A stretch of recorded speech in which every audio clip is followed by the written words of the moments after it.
Hi guys and welcome back to the channel Deepak Yadav Education. Welcome to the Daily Hindu News and Editorial Analysis of 1st of August 2022. तो guys आज है तारीख 1 अगस्त 2022 और है Monday. देखेंगे आज के द हिंदू कंप्लीट न्यूज़पेपर को एनालाइज करेंगे। बट लेक्चर में आगे बढ़ने से पहले अगर आप लोगों को इस लेक्चर का पीडीएफ चाहिए तो क्या करना है, सबसे पहले डाउनलोड करना है टेलीग्राम, देन उसके बाद जाके सर्च बॉक्स में टाइप करना Deepak Yadav education UPSC. As you can see guys आप लोग को ये वाला चैनल मिल जाएगा, इस पर क्लिक करना और जाकर इस चैनल को ज्वाइन कर लेना। अगर इस तरीके से ये चैनल नहीं मिलता है तो एक और सिंपल सा तरीका है, नीचे डिस्क्रिप्शन बॉक्स में पीडीएफ लिंक के नाम से एक लिंक दिया गया है। जैसे आप लोग उस पर क्लिक करोगे ये चैनल ऑटोमेटिकली ओपन हो जाएगा, इसको जाके ज्वाइन कर लेना। ज्वाइन करने से फ़ायदा क्या होगा, यहाँ पर डेली बेसिस पर लेक्चर का पीडीएफ मिल जाता है, डेली करंट अफेयर के वीडियो का पीडीएफ मिल जाता है और डेली बेसिस पर बहुत सारे डिजिटल नोट्स मिल जाते हैं। नाउ बढ़ते हैं आगे बढ़ने से पहले हमेशा की तरह हम लोग अपने लेक्चर को एक मैप के क्वेश्चन के साथ स्टार्ट करेंगे। तो आज आप सभी लोग को मैप में जाकर देखना है सन टेम्पल को कहाँ पर है ये एग्जैक्टली लोकेटेड, अच्छे से मैप में देखना। देन उसके बाद आकर नीचे कमेंट सेक्शन में टाइप करना, जिससे कि आप लोग इसको लंबे समय तक याद रख पाओगे। साथ ही साथ एक क्वेश्चन सॉल्व करेंगे जो कि यूपीएससी प्रीवियस ईयर साल 2014 के प्रीलिम्स में पूछा गया था। डेली बेसिस पर हम लोग यहाँ पर एक प्रीवियस ईयर क्वेश्चन को भी सॉल्व करते हैं। अब क्वेश्चन के अंदर क्या क्या बोला गया है, कंसीडर द फॉलोइंग स्टेटमेंट्स। यहाँ पर आपको 3 स्टेटमेंट दिए गए हैं, बताना यह है कि इसमें से कौन सा स्टेटमेंट करेक्ट है। पहला स्टेटमेंट ये बोलता है animal welfare board of India को एस्टेब्लिश किया गया है एनवायरमेंट प्रोटेक्शन एक्ट 1986 के अंडर में। दूसरा स्टेटमेंट बोलता है नेशनल टाइगर कंजर्वेशन अथॉरिटी, जिसके बारे में रिसेंटली हमने काफ़ी बार डिस्कशन किया है, तो एनटीसीए एक स्टैच्यूटरी बॉडी है। तीसरा स्टेटमेंट बोलता है national Ganga river basin authority को चेयर किया जाता है प्राइम मिनिस्टर के थ्रू।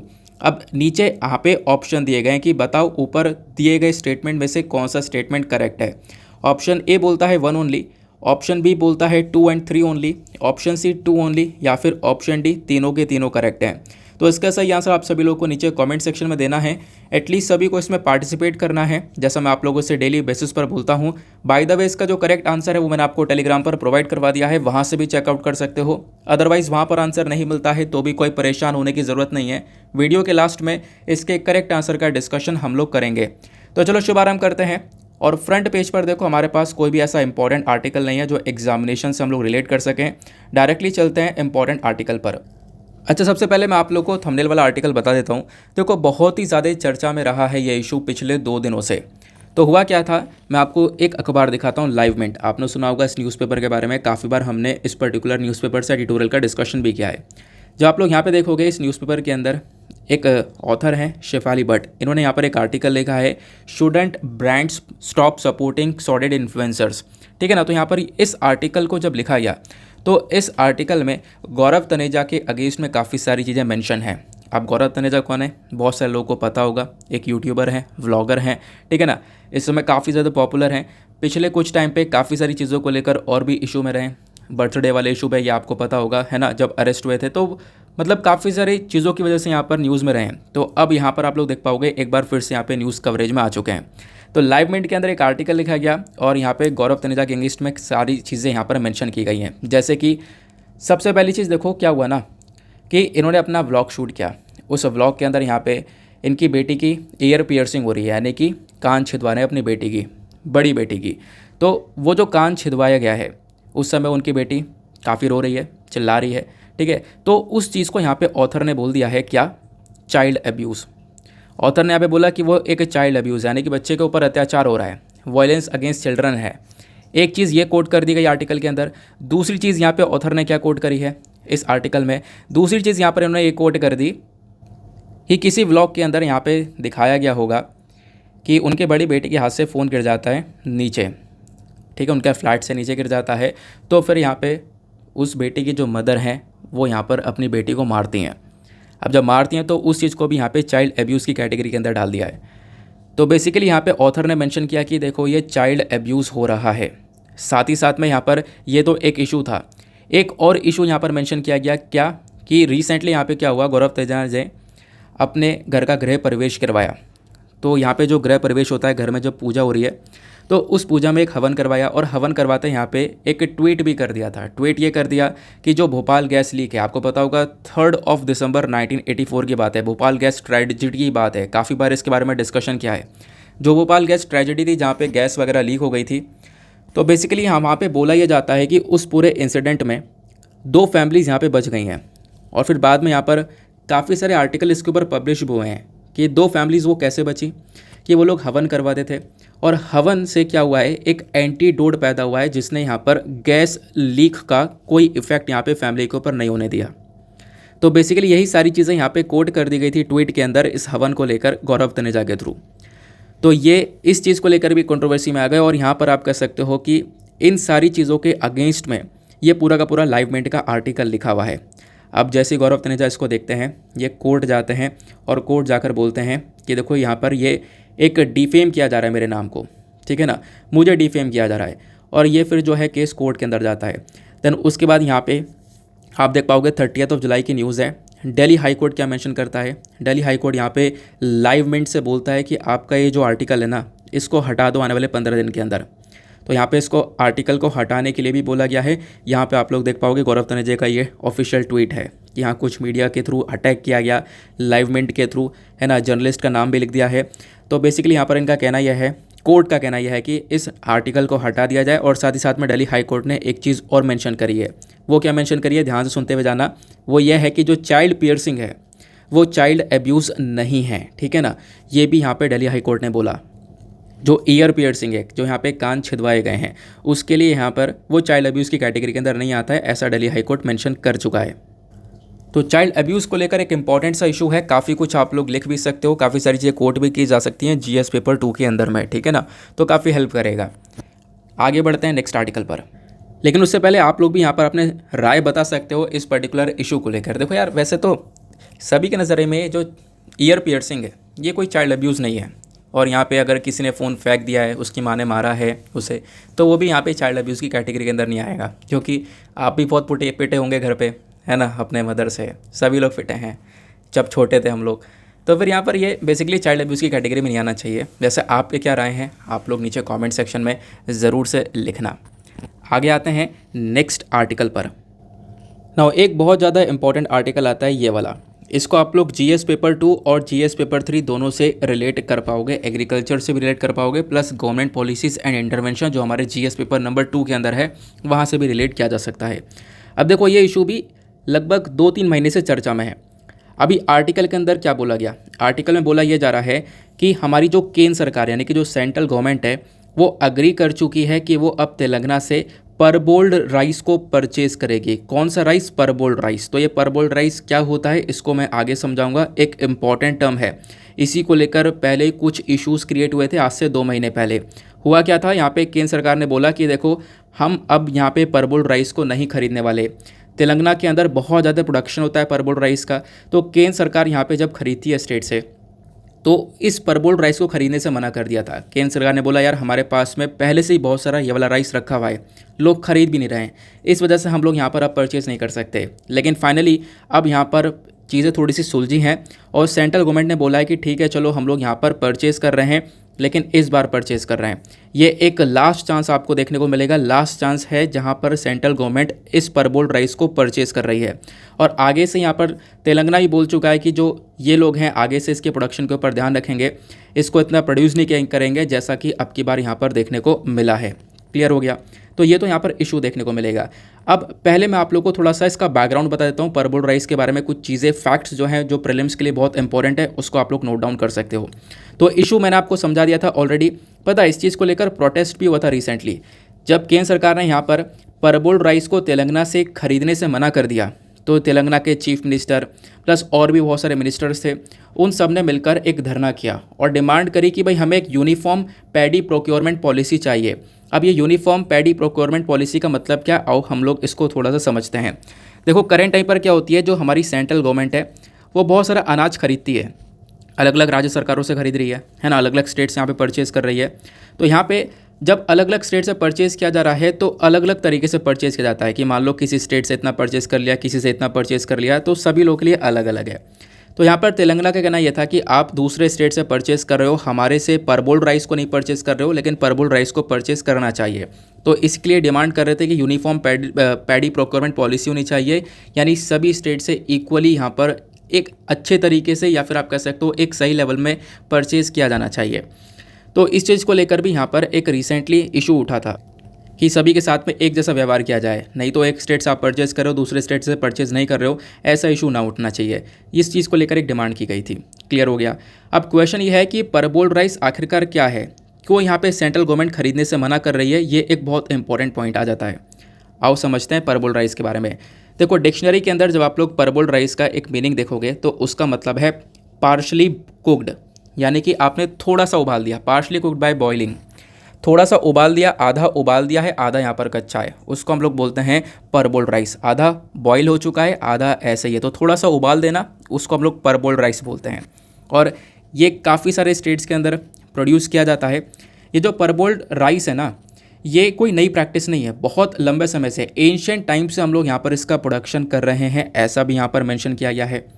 अब होता क्या है कि इसको मिलिंग से पहले, यानी कि धान में से चावल को निकालने से पहले यहाँ पर इसकी परबोइलिंग कर दी जाती है।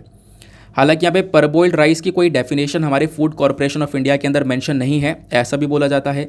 लेकिन इसका प्रोसेस क्या है, आओ उसको समझते हैं।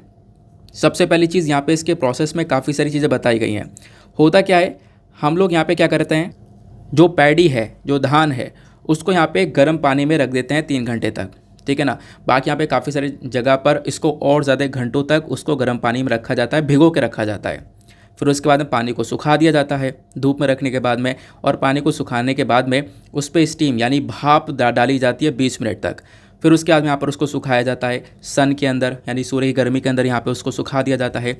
ये बेसिकली कॉमन मेथड है, यानी बॉयल भी हो गया, फिर उसके बाद में उसको सुखा भी दिया। तो ये बेसिकली यहाँ पे परबॉइल्ड राइस होता है। ध्यान से सुन लिया ना आपने, यहाँ पे क्या हुआ, कुछ घंटों तक गर्म पानी के अंदर उसको डाल दिया, देन उसके बाद यहाँ पर 20 मिनट तक उसके ऊपर भाप मारा, देन उसके बाद में उसको यहाँ पे सूर्य की गर्मी के अंदर सुखा दिया। तो ये बेसिकली यहाँ पे परबॉइल्ड वाली कंडीशन होती है, जैसे मैंने स्टार्टिंग बताया, पार्शली बॉइल्ड राइस यहाँ पर इसको बोलते हैं। अब क्वेश्चन ये है कि कौन कौन से राइस की वैरायटी के अंदर ये परबॉइलिंग वाला प्रोसेस किया जा सकता है। तो यहाँ पे बोला जाता है सभी वैरायटीज़, कोई सी भी वैरायटीज़ हो उन सबको यहाँ पे परबॉइल्ड राइस के अंदर प्रोसेस किया जा सकता है, कोई सी भी वैरायटी यहाँ पे यूज़ की जा सकती है। बस कुछ वैरायटी ऐसी होती है जिसके अंदर खुशबू बहुत ज़्यादा होता है, कुछ ऐसे चावल होते हैं बहुत ज़्यादा खुशबूदार होते हैं, वो यहाँ पे इसमें परबॉइलिंग नहीं करनी चाहिए। क्यों? क्योंकि यहाँ पे अगर उसकी परबॉइलिंग करेंगे तो उसकी जो खुशबू, जो महक है ना, वो उड़ जाएगी, ऐसा यहाँ पे बोला जाता है। अब यहाँ पे एक और क्वेश्चन आता है, परबोइलिंग के एडवांटेजेस और डिसएडवांटेजेस भी हैं क्या? बिल्कुल हैं। तो एडवांटेजेस की जब हम लोग बात करते हैं तो सबसे पहली बात, इससे जो राइस है ना वो थोड़ा सा और टफ हो जाता है और हार्ड हो जाता है। अब आप कहोगे राइस चलो हार्ड हो गया तो इससे फ़ायदा क्या होगा? अब जैसे मैंने बोला कि मिलिंग से पहले की बात है, यानी अब धान में से चावल को अलग करना है। अब यहाँ पे जब उसमें से चावल को अलग किया जाएगा, चावल को निकाला जाएगा, तो अक्सर होता है चावल निकलते निकलते टूट जाता है, बहुत छोटे छोटे पीसेस यहाँ पर चावल के बचते हैं। ऐसे जब हम लोग यहाँ पे चावल को अलग करते हैं ना, तो बहुत छोटे छोटे पीसेस हो जाते हैं, ब्रोकन राइस हो जाता है, जो कि बिल्कुल अच्छा नहीं लगता। तो इसी चक्कर में यहाँ पे जो परबॉइलिंग है वो एक अच्छा मेथड है कि जब यहाँ पे हम लोग इसमें से चावल को निकालेंगे ना, तो वो थोड़ा सा ठोस रहेगा, मजबूत रहेगा और वो टूटेगा नहीं। ये भी इसका एक बेनिफिट देखने को मिलता है। दूसरा एडवांटेज यहाँ पे बोला जाता है कि इस परबॉइलिंग से जो न्यूट्रिएंट वैल्यू है वो यहाँ पे काफ़ी हद तक बढ़ जाती है। हालांकि कितना साइंटिफिक है इसके बारे में कोई ज़्यादा डिटेलिंग नहीं है, बट यहाँ पे बताया कि हाँ न्यूट्रिएंट वैल्यू जो है इंक्रीज़ हो जाती है, न्यूट्रिशियस ज़्यादा हो जाता है ये। प्लस यहाँ पे जो परबॉइल्ड राइस है इसके अंदर कीड़े वगैरह लगने के चांसेस काफ़ी कम हो जाते हैं, ये भी यहाँ पर मेंशन किया जाता है। तो ये तो इसके एडवांटेजेस हो गए। अब बात करते हैं डिसएडवांटेजेस की।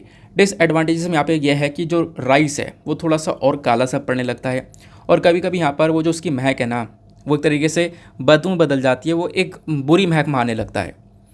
फिर उसके बाद में यहाँ पे बताया गया कि देखो अगर यहाँ पे कर भी रहे ना, तो परबोलिंग राइस की जो मशीन होती है वो थोड़ी सी कॉस्टली पड़ जाती है, इसके लिए एक हाई इन्वेस्टमेंट चाहिए होता है। तो ये इसका एक दूसरा डिसएडवांटेज देखने को मिल जाता है। तो एडवांटेजेस क्या है, डिसएडवांटेजेस क्या है, ये भी क्लियर हो गया होगा। अब यहाँ पे लास्ट में क्वेश्चन निकल कर आता है, सरकार ने क्यों यहाँ पे परबोइल्ड राइस को परचेज करने से मना कर दिया कि अब हम परचेज़ नहीं करेंगे। आओ ये बहुत इंपॉर्टेंट पॉइंट है, इसको ध्यान सुनना।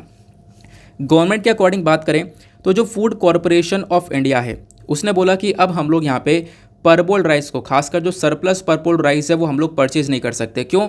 क्योंकि ऑलरेडी हमारे पास में स्टॉक भर चुका है, क्योंकि हम लोग यहाँ पे स्टॉक रखते हैं और उसी स्टॉक से यहाँ पर वो सारा जो चावल है वो यहाँ पे पीडीएस सिस्टम के थ्रू, यानी कि जो पब्लिक डिस्ट्रीब्यूशन सिस्टम है उसके थ्रू राशन तक यहाँ पे पहुँच जाता है लोगों के घरों तक।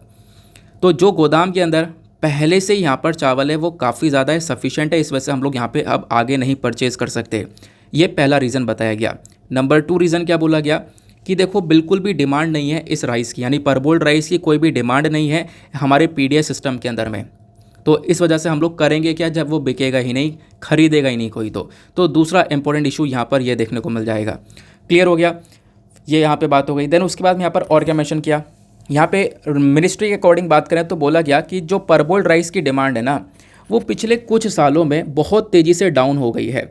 पिछले कुछ सालों में हमने देखा है कि जो परबोल्ड राइस का प्रोडक्शन है, जैसे झारखंड, केरला, तमिलनाडु, यहाँ सभी जगह पर बढ़ता हुआ नजर आया है, प्लस काफ़ी सारे स्टेट्स में और कम होता हुआ नजर आया है, ऐसा यहाँ पर बोला गया।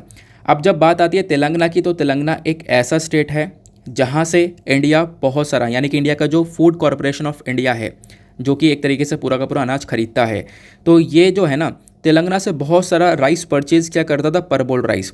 बट रिसेंट टाइम में हमने देखा कि इसकी डिमांड काफ़ी कम हो चुकी है, तो हमने इससे परचेज़ करना काफ़ी कम कर दिया था और बीच में हमने रोक लगा दी थी और तेलंगाना से बोला कि भाई हम आपसे परचेज़ कर लेंगे राइस, कोई प्रॉब्लम नहीं है, लेकिन परबोल्ड राइस परचेज़ नहीं करेंगे क्योंकि ये कोई ख़रीद नहीं रहा है। तो यहाँ पे करना क्या है, आप एक दूसरा राइस का प्रोडक्शन करो, वो हम लोग डेफिनेटली परचेज़ करेंगे। क्लियर हो गया, तो ये सारी बातें यहाँ पर आपको देखने को मिल जाती हैं।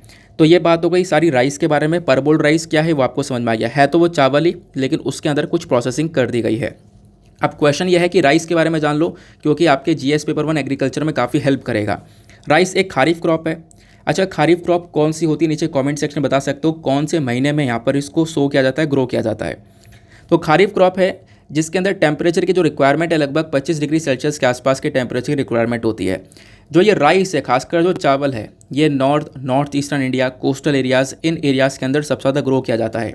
अगर हम लोग पूरे इंडिया में बात करें, सबसे ज़्यादा यहाँ पर चावल का प्रोडक्शन कहाँ पे होता है, तो आपको वेस्ट बंगाल देखने को मिलेगा, टॉप करता है इस पर्टिकुलर लिस्ट में। वेस्ट बंगाल के बाद में आता है उत्तर प्रदेश, देन उसके बाद में पंजाब। आई होप आपको एक क्लैरिटी मिली है अच्छे से। इस आर्टिकल का पूरी तरह से पोस्टमार्टम कर दिया है, सब कुछ निचोड़ लिया है हम लोगों ने। आर्टिकल के अंदर क्या इशू है, इसका बैकग्राउंड ओवरऑल 360 डिग्री के अंदर कवर किया। ऐसे सारे आर्टिकल को कवर करेंगे, आज बहुत सारा डेटा है डिस्कस करने के लिए। लेकिन आगे बढ़ने से वीडियो पे जो लाइक का बटन है यार, उसको दबा देना, एक सपोर्ट मिलता है। तो आज भी हम लोगों ने टारगेट रखा है अपना 5K प्लस लाइक का, तो ज़रूर से लाइक का बटन दबाओ, सपोर्ट करो, नीचे कमेंट में पार्टिसिपेट करो जो भी आपसे क्वेश्चन पूछे जा रहे हैं। साथ ही साथ में आप लोग मेरे साथ में इंस्टाग्राम पर भी कनेक्ट हो सकते हो। इंस्टाग्राम आईडी है दीपक यादव एजुकेशन। जैसे आप लोग इंस्टाग्राम पर जाओगे, सर्च बॉक्स में टाइप करोगे, आपको ये प्रोफाइल मिलेगा, यहाँ पे कनेक्ट कर आप लोग अपनी क्वेरीज़ को मेरे साथ में डिस्कस कर सकते हो। आते हैं नेक्स्ट इंपॉर्टेंट न्यूज़ पर। अगला आर्टिकल बहुत ही ज़्यादा इंपॉर्टेंट होने वाला है, काफ़ी डिटेल से डिस्कस करूँगा और यहाँ पे आप लोग ना मार्क कर लेना, वेरी वेरी इंपॉर्टेंट। क्यों? क्योंकि इंडिया ओमान के जो रिलेशन है ना, वो पिछले कुछ महीनों में 3 बार ऑलरेडी चर्चा में आ चुके हैं और ये लगभग हम लोग चौथी बार देख रहे हैं कि न्यूज़ में है। हालांकि वो मैंने करंट अफेयर के वीडियो में डिस्कशन किया है, लेकिन आज मैं इंडिया ओमान के रिलेशन आपसे न्यूज़पेपर एनालिसिस में डिस्कस करूँगा। और इंडिया ओमान के रिलेशन में आप लोग को पहले बता दूँ एक ट्विस्ट बनाने के लिए कि बहुत ही इंपॉर्टेंट रहने हैं। क्यों रहते हैं? ओमान का बहुत बड़ा इंपॉर्टेंस है भारत के लिए। वो क्या इंपॉर्टेंस है उसको भी समझेंगे, प्लस चाइना को हम लोग कैसे टैकल कर सकते हैं ओमान के माध्यम से वो भी समझेंगे। तो एक बहुत इंपॉर्टेंट ओवरऑल इशू रहने वाला है। इस पर्टिकुलर आर्टिकल को आप लोग जीएस पेपर 2 इंटरनेशनल रिलेशन से रिलेट कर पाओगे। आपका एक टॉपिक इंडिया ओमान का रिलेशन खत्म हो जाएगा। लेकिन पहली इंपॉर्टेंट चीज़, आखिरकार ये न्यूज़ में क्यों आ गए, तो इंडिया और ओमान दोनों यहाँ पर एक मिलिट्री एक्सरसाइज को कंडक्ट कर रहे हैं, अभ्यास कर रहे हैं। बहुत सारे देशों के साथ में भारत अभ्यास करता है, वैसे इंडिया ओमान के बीच में भी अभ्यास होता है। तो दोनों कंट्रीज़ मिलकर 13 दिन का एक मिलिट्री अभ्यास करने वाले हैं, जो कि आज से शुरू हो जाएगा।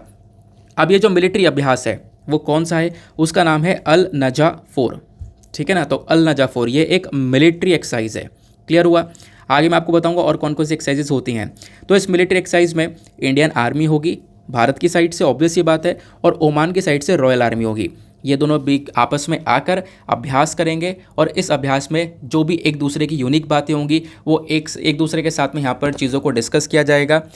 कुछ यूनिक जो चीज़ें हमें आती होंगी वो हम लोग यहाँ पे ओमान को सिखाएंगे और उनको जो आता होगा वो हमें सिखाएंगे और दोनों साथ मिलकर कोऑपरेशन करेंगे। और इससे ओवरऑल पता चलता है कि डिफेंस के अंदर जो कोऑपरेशन है वो काफ़ी ज़्यादा बढ़ेगा। और दूसरी इंपॉर्टेंट बात क्या है, ये जो ओवरऑल एक्सरसाइज होने वाली है ना, इसका एक मेजर पर्पज़ है और वो पर्पज़ क्या है कि जो टेररिज्म है, जो आतंकवाद है, उसको टैकल करना। इससे पहले यहाँ पर इस अल नजा का एक और एडिशन हुआ था। इससे पहले जो प्रीवियस एडिशन हुआ था ना, वो 2019 में हुआ था मस्कट के अंदर, लेकिन उसके बाद कोविड वगैरह आया तो कोई अभ्यास यहाँ पे हुआ नहीं ना। अब 2022 के अंदर दोबारा से ये मिलिट्री एक्सरसाइज हो रही है इंडिया और ओमान के बीच में। और मैंने जैसे बताया इनका एक मेजर गोल भी यहाँ पे रहने वाला है, वो यहाँ पर यह है कि जो टेररिस्ट थ्रेट है या फिर आतंकवाद है इसको एलिमिनेट कर देना। क्लियर हो गया। तो ये तो हो गया यहाँ पे हमारा पूरा का पूरा आर्टिकल। अब चलते हैं इसके बैकग्राउंड इन्फॉर्मेशन की तरफ, that is international relation. India Oman की रिलेशनशिप को हम लोग डिस्कस करने वाले हैं। ये दोनों देश यहाँ पर आपको अरेबियन सी के पास देखने को मिल जाएंगे, अरेबियन सी से कनेक्टेड हैं, ठीक है। तो इनकी ज्योग्राफी, हिस्ट्री, कल्चर ये बहुत लंबे समय से यहाँ पर इसका एक लिंक देखने को मिलता है। इनफैक्ट बात जब की जाती है गांधी पीस प्राइज़ की, तो गांधी पीस प्राइज़ 2019 ये जो प्राइज़ है ना, ये दिया गया था लेट HM सुल्तान कबीज़ को। ये यहाँ पे ओमान के लीडर हैं। अब इनकी वजह से ना इंडिया ओमान के जो रिलेशनशिप हैं वो और ज़्यादा मजबूत हुए थे, तो इसी चक्कर में यहाँ पर इनको ये प्राइज़ भी दिया गया था। तो ये तो बात हो गई यहाँ पर कुछ बैकग्राउंड की। अब देखो इंडिया और ओमान के बीच में कुछ डिफेंस रिलेशंस के बारे में डिस्कशन करेंगे। डिफेंस रिलेशन की जब बात आती है ना, तो यहाँ पे बात आती है एक्सरसाइजेस की, कौन से अभ्यास यहाँ पर ये दोनों देश करते हैं। जैसे अभी आपने देखा कि दोनों कंट्रीज़ के बीच में मिलिट्री जो एक्सरसाइज है, कौन सी है मिलिट्री एक्सरसाइज, अल नजह, ये यहाँ पर कंडक्ट की जा रही है। तो दोनों कंट्रीज़ के बीच में जो आर्मी एक्सरसाइज होती है, दोनों कंट्रीज़ की आर्मी के बीच में अल नजह नाम का अभ्यास होता है। दोनों कंट्रीज़ के एयरफोर्स के बीच में ईस्टर्न ब्रिज नाम का अभ्यास होता है। और दोनों कंट्रीज़ के नेवी के बीच में नसीम अल बहर नाम का अभ्यास किया जाता है। तो ये 3 इंपॉर्टेंट बात हो गई। तो ये तो हो गए डिफेंस रिलेशन। दूसरा इंपॉर्टेंट पॉइंट, हर एक कंट्री के रिलेशन जब आप पढ़ते हो ना, तो पहला डिफेंस रिलेशन पढ़ना बहुत इंपॉर्टेंट है। दूसरा यहाँ पर उसके इकोनॉमिक और कमर्शियल रिलेशन, कि व्यापार वगैरह कैसा होता है। तो इंडिया जो है वो ओमान का एक टॉप ट्रेडिंग पार्टनर है। अभी जो लेटेस्ट डेटा आपको वेबसाइट पर देखने को मिलेगा वो बेसिकली 2019 का अवेलेबल है। तो 2019 में ओमान के लिए भारत जो है तीसरा एक लार्जेस्ट ट्रेडिंग पार्टनर था, इंपोर्ट और एक्सपोर्ट दोनों के मामले में। हम लोग काफ़ी सारी चीज़ें ओमान से इंपोर्ट भी करते हैं और काफ़ी कुछ एक्सपोर्ट भी करते हैं। बहुत सारे फाइनेंशियल इंस्टीट्यूशंस आज के टाइम पर ओमान के अंदर प्रेजेंट हैं जो कि इंडिया ने खोले हैं। बहुत सारी जो इंडियन कंपनीज़ हैं उन्होंने ओमान के अलग अलग सेक्टर्स में इन्वेस्टमेंट कर रखा है, जैसे iron sector, steel, cement, fertilizer, textile, इन सभी सेक्टर्स में हम लोगों ने ओमान में इन्वेस्टमेंट कर रखा है। तो इस बेसिस पर और कह सकते हैं रिलेशन और ज़्यादा मजबूत हो जाते हैं। उसके बाद एक और इम्पोर्टेंट बात, India Oman joint investment fund को भी बनाया गया है। ये एक जॉइंट वेंचर इनिशिएटिव है। जॉइंट वेंचर का मतलब है इंडिया और ओमान दोनों ने मिलकर यहाँ पे इसको बनाया है। तो इंडिया की साइड से स्टेट बैंक ऑफ इंडिया था और ओमान की साइड्स में यहाँ पे स्टेट जनरल रिजर्व फंड, इन दोनों ने मिलकर यहाँ पर एक स्पेशल पर्पस व्हीकल बनाया जिसका नाम है India Oman joint investment fund. अब इस इन्वेस्टमेंट फंड के माध्यम से यहाँ पर दोनों कंट्रीज़ के बीच में इन्वेस्टमेंट को किया जाता है। क्लियरिटी हो गई, दोनों इंपॉर्टेंट इशू क्लियर हो गए। अब एक और इम्पॉर्टेंट चीज़ आती है, ओमान के अंदर भारत के कितने लोग होंगे लगभग, आप इसको देखना। यहाँ पे बोला जाता है कि लगभग 6.82 लाख इंडियंस आज के टाइम पर ओमान के अंदर प्रेजेंट हैं, जिसमें से 4.8 लाख के आसपास जो वर्कर्स, जो प्रोफेशनल्स हैं उस कैटेगरी के अंदर आते हैं। इंडियन फैमिलीज़ आज के टाइम पर रह रही हैं ओमान के अंदर। और एक इम्पॉर्टेंट बात यह है कि ओमान के अंदर ना 150 से 200 साल से यहाँ पर इंडियंस रहते हुए नज़र आ रहे हैं।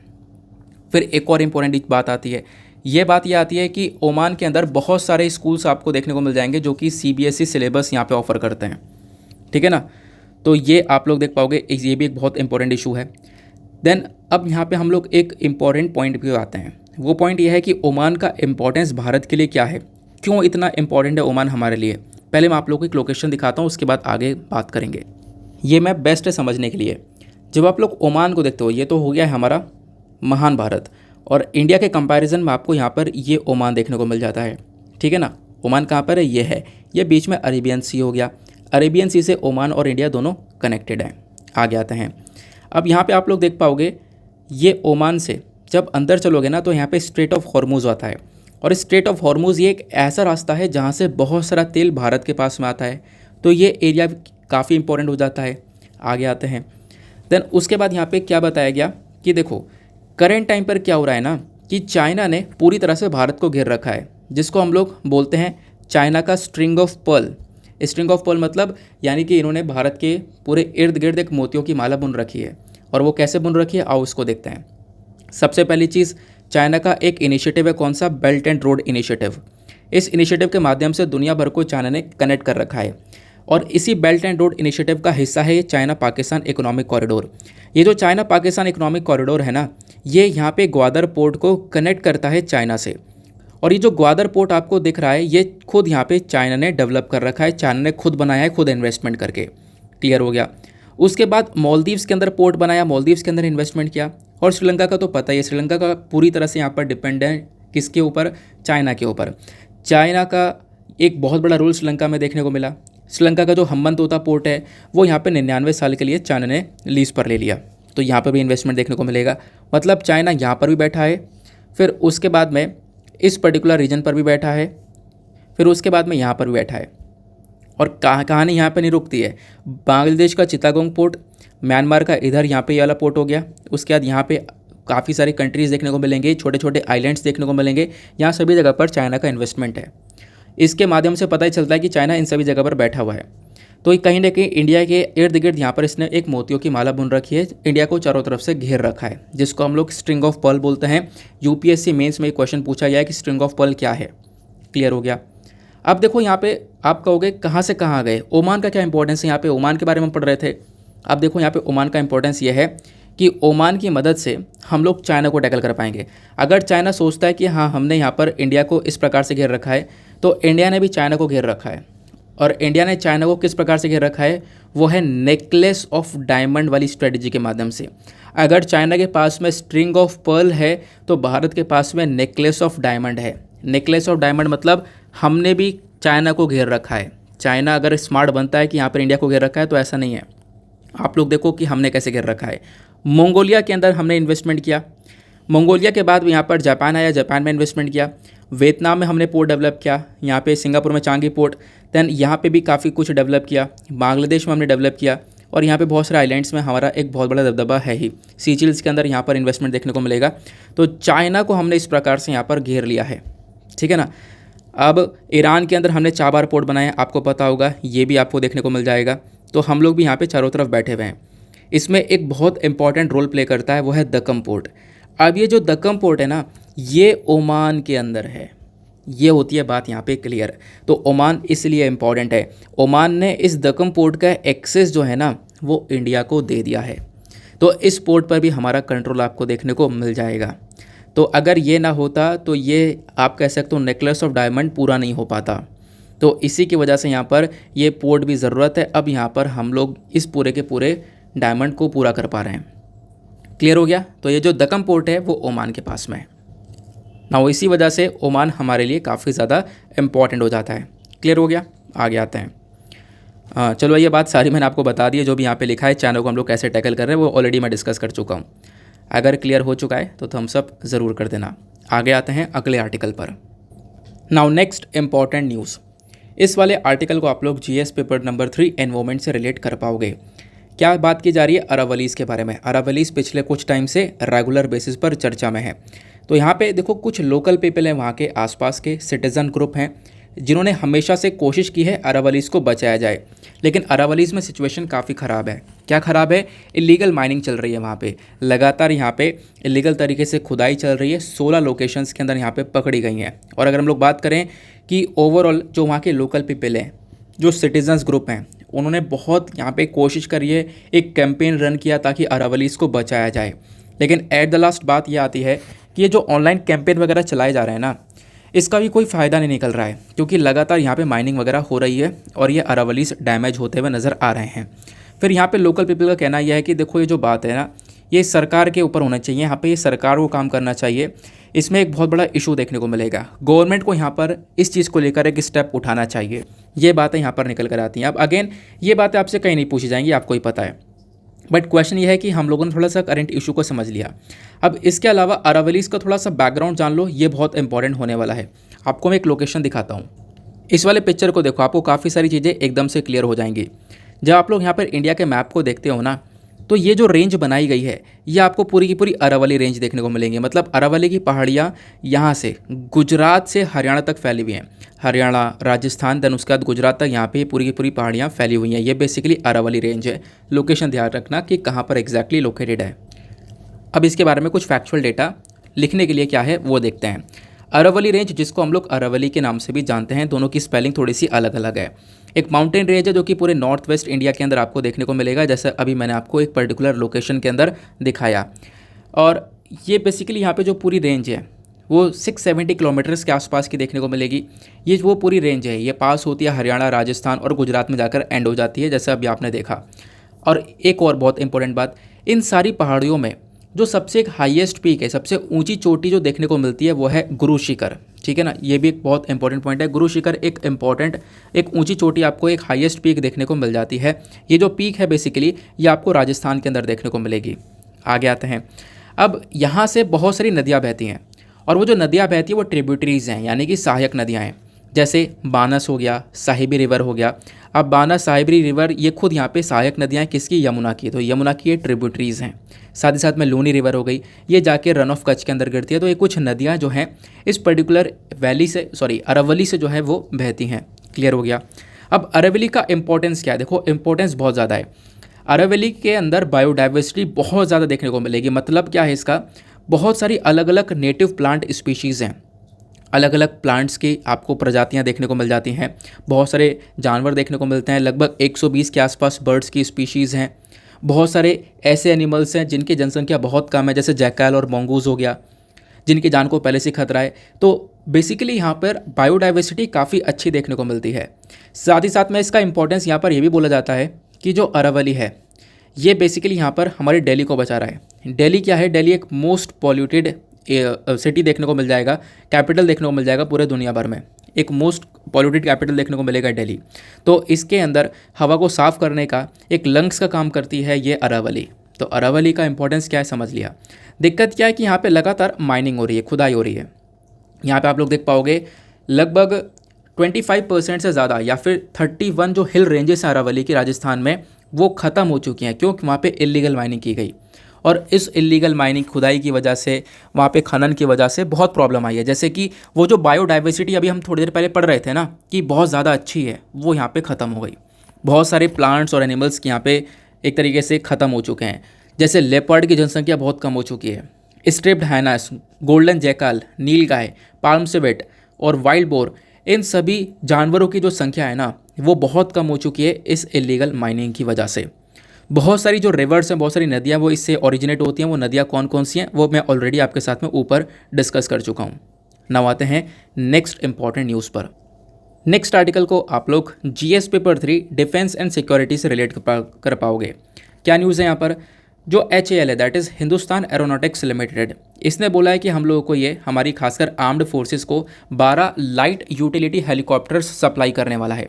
देखो करंट टाइम पर मैं आपको पहले एक बिग सा इशू बताता हूँ, फिर उसके बाद में आप ये आर्टिकल बहुत आराम से समझ पाओगे। जो हमारी करंट टाइम पर आर्मी है ना, उनको बहुत सारे हेलीकॉप्टर्स की रिक्वायरमेंट है। वहाँ पे हेलीकॉप्टर्स की बहुत ज़्यादा कमी देखने को मिलती है। अच्छा ऐसा क्यों और कितनी कमी है मैं आपको बताता हूँ। एक डेटा यार यहाँ पे अवेलेबल था, ठीक है, ये आप लोग देख पाओगे, ये यहाँ पर मेंशन किया गया है। करंट टाइम में अगर हम लोग बात करें, हमारी आर्मी हो गई प्लस इंडियन एयरफोर्स हो गई, इनको करंट टाइम पे कितने हेलीकॉप्टर्स की रिक्वायरमेंट है, लगभग 400 हेलीकॉप्टर्स चाहिए। क्यों चाहिए, रीज़न क्या है, क्योंकि करंट टाइम पर जो हमारी आर्मी और एयरफोर्स के पास में हेलीकॉप्टर्स हैं ना वो बहुत ही ज़्यादा ओल्डर हैं, पुराने हैं। अच्छा कौन से हेलीकॉप्टर हैं, तो वो है चीता और चेतक हेलीकॉप्टर। तो ये दो हेलीकॉप्टर्स देखने को मिलेंगे, दो कैटेगरी वाले, जो कि बहुत पुराने हो चुके हैं, ओल्ड हो चुके हैं। और ऑब्वियस ही बात है समय के साथ में हम लोग को यहाँ पर नई चीज़ चाहिए भी। तो ये जब पुराने हो गए तो इसके बदले में यहाँ पे नए हेलीकॉप्टर्स की काफ़ी ज़्यादा रिक्वायरमेंट है। तो नए हेलीकॉप्टर्स हम लोग परचेज़ कर रहे हैं, प्लस अलग अलग देशों से भी परचेज़ कर रहे हैं। फॉर एग्जांपल यहाँ पे चर्चा की गई है 200 KA-2260 यूटिलिटी हेलीकॉप्टर के बारे में। तो ये हेलीकॉप्टर जो है ध्यान रखना, मैं आपको फिर से यहाँ पे लिख के बता देता हूँ क्योंकि आर्टिकल में आपको थोड़ा छोटा दिख रहा होगा। KA-2260 ये जो हेलीकॉप्टर है ना, ये हम लोग रशिया से परचेज़ कर रहे हैं, ठीक है ना। इन हेलीकॉप्टर्स को लिया जा रहा है, प्लस हम यूएसए से भी एक हेलीकॉप्टर परचेज़ कर रहे हैं, वो है अपाची। और अपाची हेलीकॉप्टर यूएसए से हम लोग ऑलरेडी पहले परचेज़ कर चुके हैं, लेकिन नए ऑर्डर्स कुछ और दे दिए गए हैं। 22 अपाची को भी यहाँ पर और परचेज़ किया जा रहा है। रीज़न क्या है, मैंने आपको बता दिया कि प्रॉब्लम यह है कि अभी करंट टाइम पर हमारे पास में हेलीकॉप्टर्स की काफ़ी ज़्यादा कमी है। इंडिया ने ऑलरेडी यहाँ पर एक डील साइन करी है जहाँ पे हम लोग 6 और ज़्यादा अपाचीज़ को परचेज़ कर रहे हैं। $800 मिलियन की ये डील है जो कि हमने फरवरी 2020 में करी थी।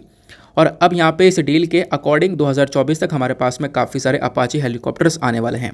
तो बेसिकली यहाँ पर अगर आपसे पूछा जाए क्या इश्यूज़ देखने को मिल रहे हैं, क्या इश्यूज़ फेस कर रही है आर्मी या फिर इंडियन एयरफोर्स। तो आज के टाइम पर हेलीकॉप्टर्स की काफ़ी बड़ा शॉर्टेज है जिसको हम लोग पूरा कर रहे हैं, और काफ़ी सारे हेलीकॉप्टर्स अलग अलग देशों से परचेज कर रहे हैं। प्लस जो हमारे खुद के देश का जो ग्रुप है हिंदुस्तान एरोनॉटिक्स लिमिटेड, ये भी काफ़ी सारे हेलीकॉप्टर्स को बना रहा है, और ये भी हम लोग को जल्द ही 12 लाइट यूटिलिटी हेलीकॉप्टर्स को देने वाला है।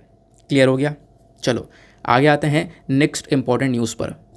नेक्स्ट आर्टिकल काफ़ी ज़्यादा अच्छा होने वाला है। देखो पिछले कुछ टाइम पे ना बहुत ज़्यादा चर्चा यहाँ पर इसकी हुई है, PMLA act, that is prevention of money laundering act. आप सोच रहे होंगे यार सर आप फिर से पढ़ाने वाले हो, कितनी बार हम लोग पढ़ चुके हैं। देखो नहीं पढ़ा रहा हूँ मैं, अभी मैं आपको कुछ अलग से बहुत अच्छा डेटा देने वाला हूँ जो कि मेंस में आपको बहुत हेल्प करने वाला है। Prevention of money laundering act का मतलब क्या है मैं आपको पहले बता देता हूँ। जो मनी लॉन्ड्रिंग होती है ना उसको रोकने का काम करता है। मनी लॉन्ड्रिंग क्या होती है?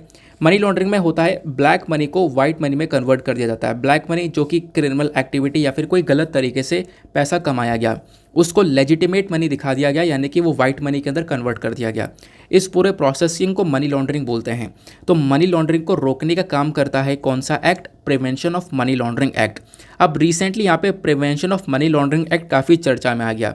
क्यों? क्योंकि सुप्रीम कोर्ट ने यहाँ पर 545 पेज का एक जजमेंट दिया और ये बोला कि जो ये prevention of money laundering act है ना ये बहुत इंपॉर्टेंट है। ये इतना खतरनाक एक्ट है कि इसके अंदर अगर किसी को चार्ज कर लिया जाए तो उसको बेल भी नहीं दी जाती। बेल समझ रहे हो ना, यानी उसको यहाँ पर रिलीज़ नहीं किया जाएगा, छोड़ा नहीं तक नहीं जाएगा। काफ़ी सारे लोग बेल दे के रिलीज़ पर आ जाते हैं, आपको पता होगा। तो ये एक ऐसा एक्ट है कि इसके अंदर किसी को चार्ज कर लिया जाए तो बेल भी नहीं दी जाती। लेकिन रिसेंटली सुप्रीम कोर्ट का एक जजमेंट आया। सुप्रीम कोर्ट ने यहाँ पर मेंशन किया कि बेल हमें दे देनी चाहिए। बेल जो है वो बहुत इंपॉर्टेंट है। अगर हम लोग बेल देंगे ना तो हमारा जो जेल सिस्टम है इसके अंदर काफ़ी सारी चीज़ें सही होती हुई नजर आएंगी। वो कैसे, आगे मैं आपको बताऊँगा। देखो करंट टाइम पर यहाँ पे बोला गया कि बहुत सारे केसेस हैं, 4700 लगभग 4700 के आसपास केसेस आपको देखने को मिलेंगे जो कि इन्वेस्टिगेट करे जा रहे हैं हमारे एनफोर्समेंट डायरेक्टरेट के थ्रू। एनफोर्समेंट डायरेक्टरेट वो बॉडी है जो कि prevention of money laundering act का इस्तेमाल करती है, जिसके बारे में मैंने अभी आपको स्टार्टिंग में बताया था। तो एनफोर्समेंट डायरेक्टरेट इसी एक्ट का इस्तेमाल करके अगर किसी ने मनी लॉन्ड्रिंग करी है तो उसको अरेस्ट करती है। तो यहाँ पर बोला गया कि लगभग आप कह सकते हो इतने सारे केसेस अभी इन्वेस्टिगेट करे जा रहे हैं मनी लॉन्ड्रिंग को लेकर, और हमारे देश भर में पता है कितने केसेस, कितने यहाँ पर प्रिजनर्स देखने को मिलेंगे।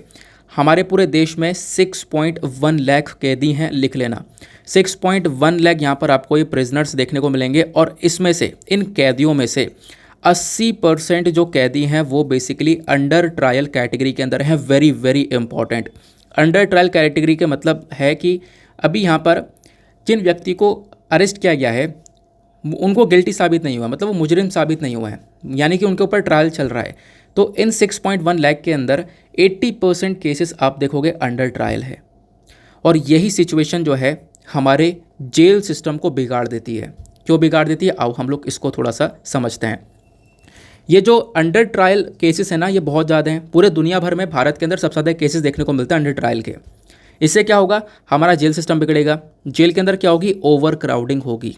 ओवर क्राउडिंग का मतलब है जो कैदी हैं उनकी भसड़ बढ़ जाएगी और भी ज़्यादा हो जाएंगे, और इससे वहाँ पर भी सिनेरियो ना बिगड़ता हुआ नजर आएगा। तो इसी चक्कर में यहाँ पर फोकस ये किया गया कि भाई लोगों को बेल दी जाए, और बेल यहाँ पर एक इंपॉर्टेंट सोल्यूशन हो सकता है। और रिसेंटली आपको पता होगा बेल के अंदर रिफॉर्म्स भी करे गए थे सुप्रीम कोर्ट के थ्रू, और सुप्रीम कोर्ट ने इस चीज़ को सपोर्ट भी किया कि हाँ भाई बेल के अंदर बदलाव होने चाहिए। आप जेल से ज़्यादा बेल के ऊपर ध्यान दो, क्योंकि बहुत सारे केसेस अंडर ट्रायल हैं। दैट मीन्स पता ये चलता है कि सही से इन्वेस्टिगेशन नहीं हो रही है। क्लियर हुआ? तो ये यहाँ पर इशू समझाया जा रहा है। क्लियर हो गया? देन उसका जो पिक्चर देख रहे हो यहाँ पे हमारे पीएम हैं, साथ ही साथ में chief justice of India NV Raman साहब आपको दिख रहे होंगे। इधर यहाँ पे हमारे पीएम हो गए। ये दोनों यहाँ पे पता है किस चीज़ के ऊपर डिस्कशन कर रहे हैं कि भाई हम लोगों को क्या करना चाहिए, अंडर ट्रायल्स के लिए कुछ जस्टिस लाना चाहिए कि जो अंडर ट्रायल्स पीपल हैं उनको ईजिली जस्टिस मिल जाए। और prevention of money laundering act के अंदर मान लो कोई किसी व्यक्ति को अरेस्ट किया गया, अंडर ट्रायल केस के अंदर अरेस्ट किया गया, लेकिन उसको बेल नहीं दी जा रही है और वो यहाँ पर जेल के अंदर फंसा पड़ा है, लेकिन उसको बेल दे देनी चाहिए ना। तो इसी वजह से यहाँ पर उसको बेल दे देनी चाहिए, उसके लिए जस्टिस थोड़ा सा ईजी हो जाए, इसको लेकर डिस्कशन किया जा रहा है। तो इसी चक्कर में यहाँ पर बोला गया कि जो बेल है उसको अप्रूव कर दिया गया है, बेल यहाँ पर दे दी जाएंगी, कुछ कंडीशंस दी जाएंगी, उस कंडीशन के बेसिस पर इस PMLA एक्ट के तहत भी बेल देनी चाहिए, ऐसा यहाँ पर मेंशन किया गया। ठीक है ना? तो यहाँ पर bail not jail should be the rule. क्योंकि इंडिया के जो जेल्स हैं वो ऑलरेडी फ्लडेड हैं, यानी भरे पड़े हैं अंडर ट्रायल प्रिजनर से। इस वजह से अब इस चीज़ को रिजॉल्व करने की आवश्यकता है। क्लियर हो गया। अब देखो मेंस के लिए आपसे क्वेश्चन बन सकता है, यहाँ पे प्रीलिम्स के लिए कुछ खास बातें नहीं है, मेंस के लिए कुछ अच्छी बातें हैं। मेंस के लिए क्या है, आपसे पूछा जा सकता है कि जेल रिफॉर्म्स के बारे में, जैसे आप लोग पुलिस रिफॉर्म के बारे में पढ़ते हो ना, वैसे जेल रिफॉर्म्स को लेकर क्वेश्चन बन सकता है कि डायरेक्टली क्या है, कैसे करना चाहिए, क्या चीज़ है, कोई कमेटी वगैरह बनाई गई है क्या। आओ इसके बारे में हम लोग थोड़ा सा डिटेल देखते हैं। इंडियन प्रिजन्स यानी कि भारत के जो जेल है उन जेल का स्टेटस क्या है समझते हैं। सबसे पहली बात यहाँ पे बताई गई है कि जो भारत के जेल है ना वो 3 प्रकार की प्रॉब्लम्स फेस कर रहे हैं। नंबर 1 प्रॉब्लम ओवर क्राउडिंग, भीड़ बहुत ज़्यादा है। दूसरी प्रॉब्लम यहाँ पर स्टाफ बहुत कम है और फंड वगैरह जेल को मिल नहीं पा रहा है, जिससे ओवरऑल डेवलपमेंट वहाँ पे नहीं हो पा रहा है। तीसरा प्रॉब्लम यहाँ पे उन जेल के अंदर वायलेंट क्लैशेस भी देखने को मिलते हैं। अब जब यहाँ पे आप लोग देख पाओगे ना एनसीआरबी का जो लेटेस्ट डेटा देखोगे, वेबसाइट पर जाओगे तो वो 2016 का अवेलेबल है। तो वेबसाइट पर ऑलरेडी ऑफिशियल वेबसाइट पर ये लेटेस्ट डेटा 2016 का अवेलेबल है, तो आप इसी डेटा को कोट कर सकते हो कि लेटेस्ट डेटा और अपडेट नहीं हुआ है। तो यहाँ पर देखो क्या मेंशन किया, एनसीआरबी का 2016 के अकॉर्डिंग का अगर हम लोग डेटा देखें तो बताया ये गया कि भारत के अंदर जो अंडर ट्रायल प्रिजनर्स की पॉपुलेशन है वो पूरे दुनिया में सबसे ज़्यादा है, जैसे मैं ऑलरेडी आपको बता चुका हूँ। फिर यहाँ पे बोला गया 2016 में जो प्रिजनर्स थे, जो एक तरीके से यहाँ पर आप कह सकते हो कि कैदी थे, वो लगभग 4,33,033 थे, जो कि आज के टाइम पर 6 लाख से ज़्यादा हैं। तो इनमें से पहले 68% के आसपास अंडर ट्रायल था। आज के टाइम पर अंडर ट्रायल वाले लोगों की ना जो वॉल्यूम है वो काफ़ी बढ़ चुका है, अंडर ट्रायलों की जो संख्या है वो काफ़ी बढ़ चुकी है।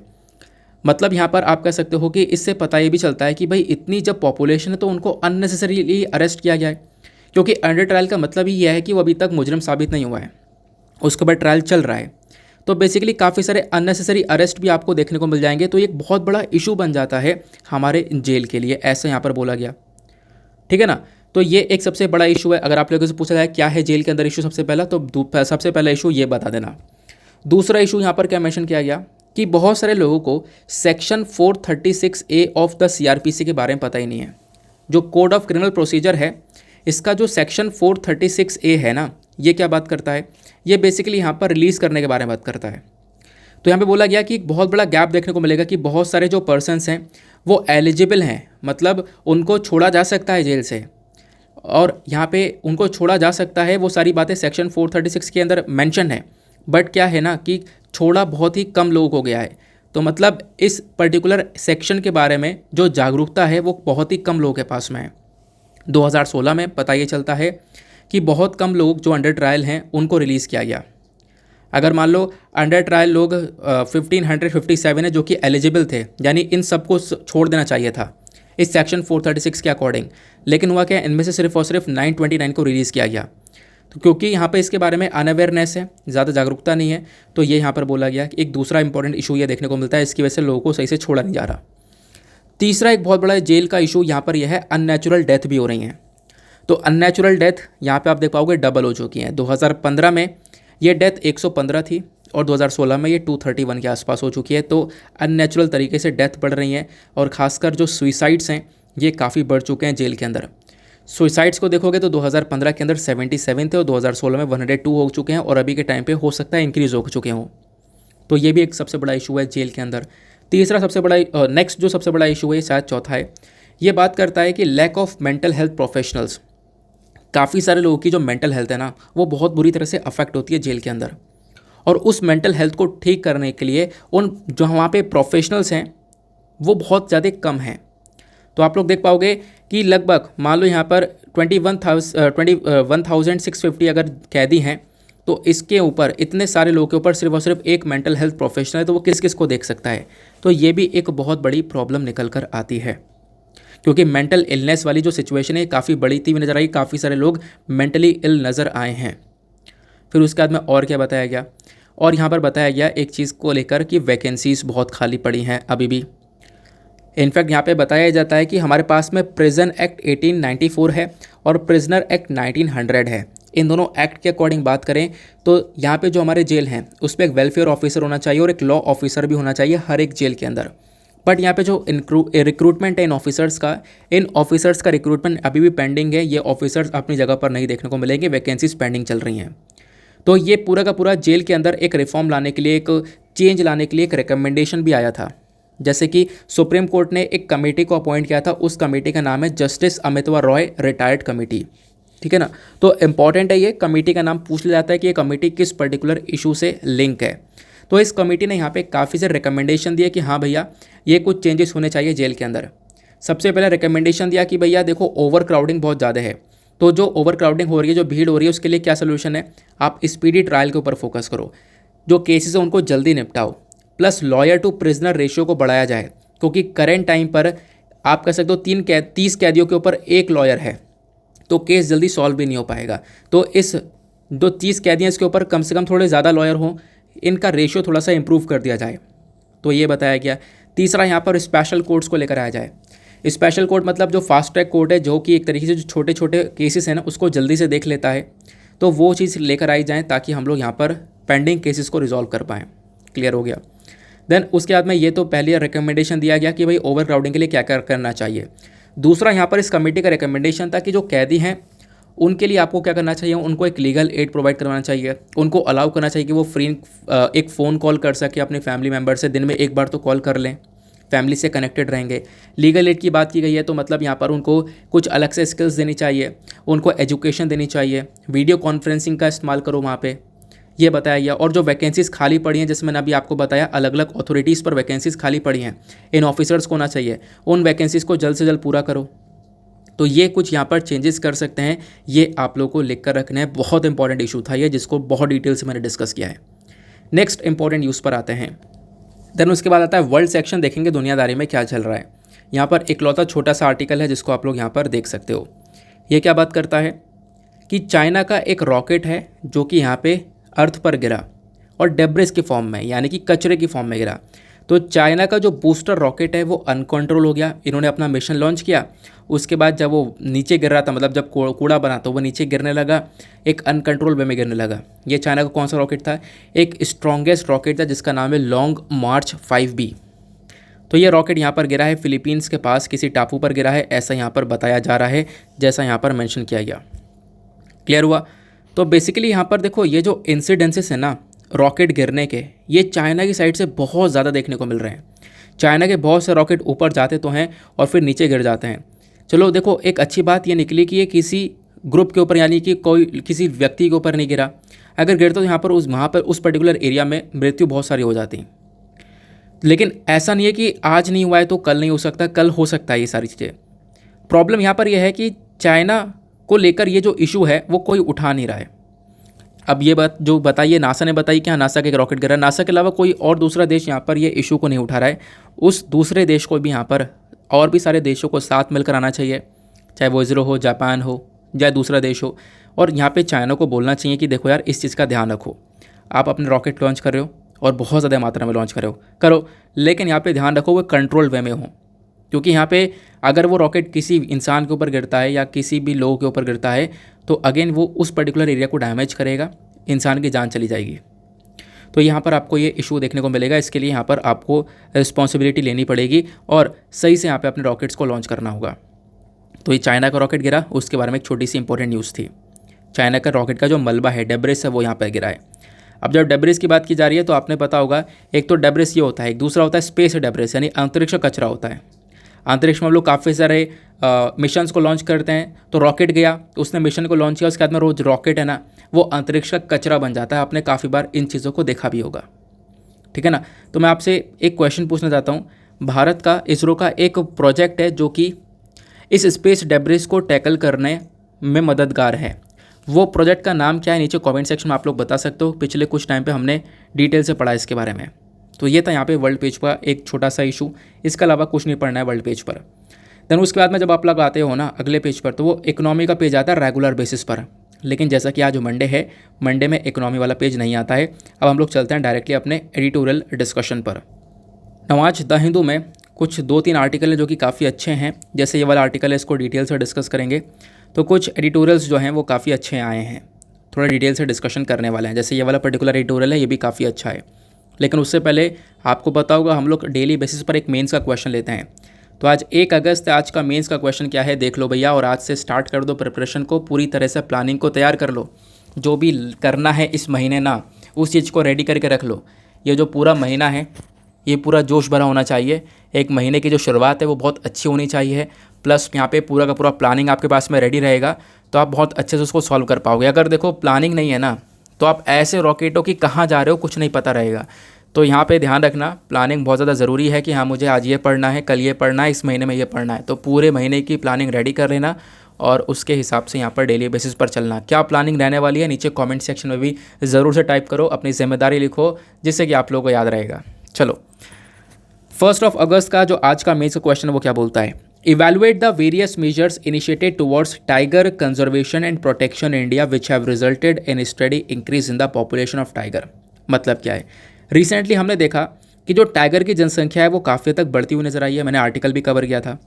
तो क्या क्या इनिशिएटिव हम लोगों ने उठाए टाइगर्स को बचाने के लिए, इसको प्रोटेक्शन देने के लिए, वो आप लोग को लिखना है।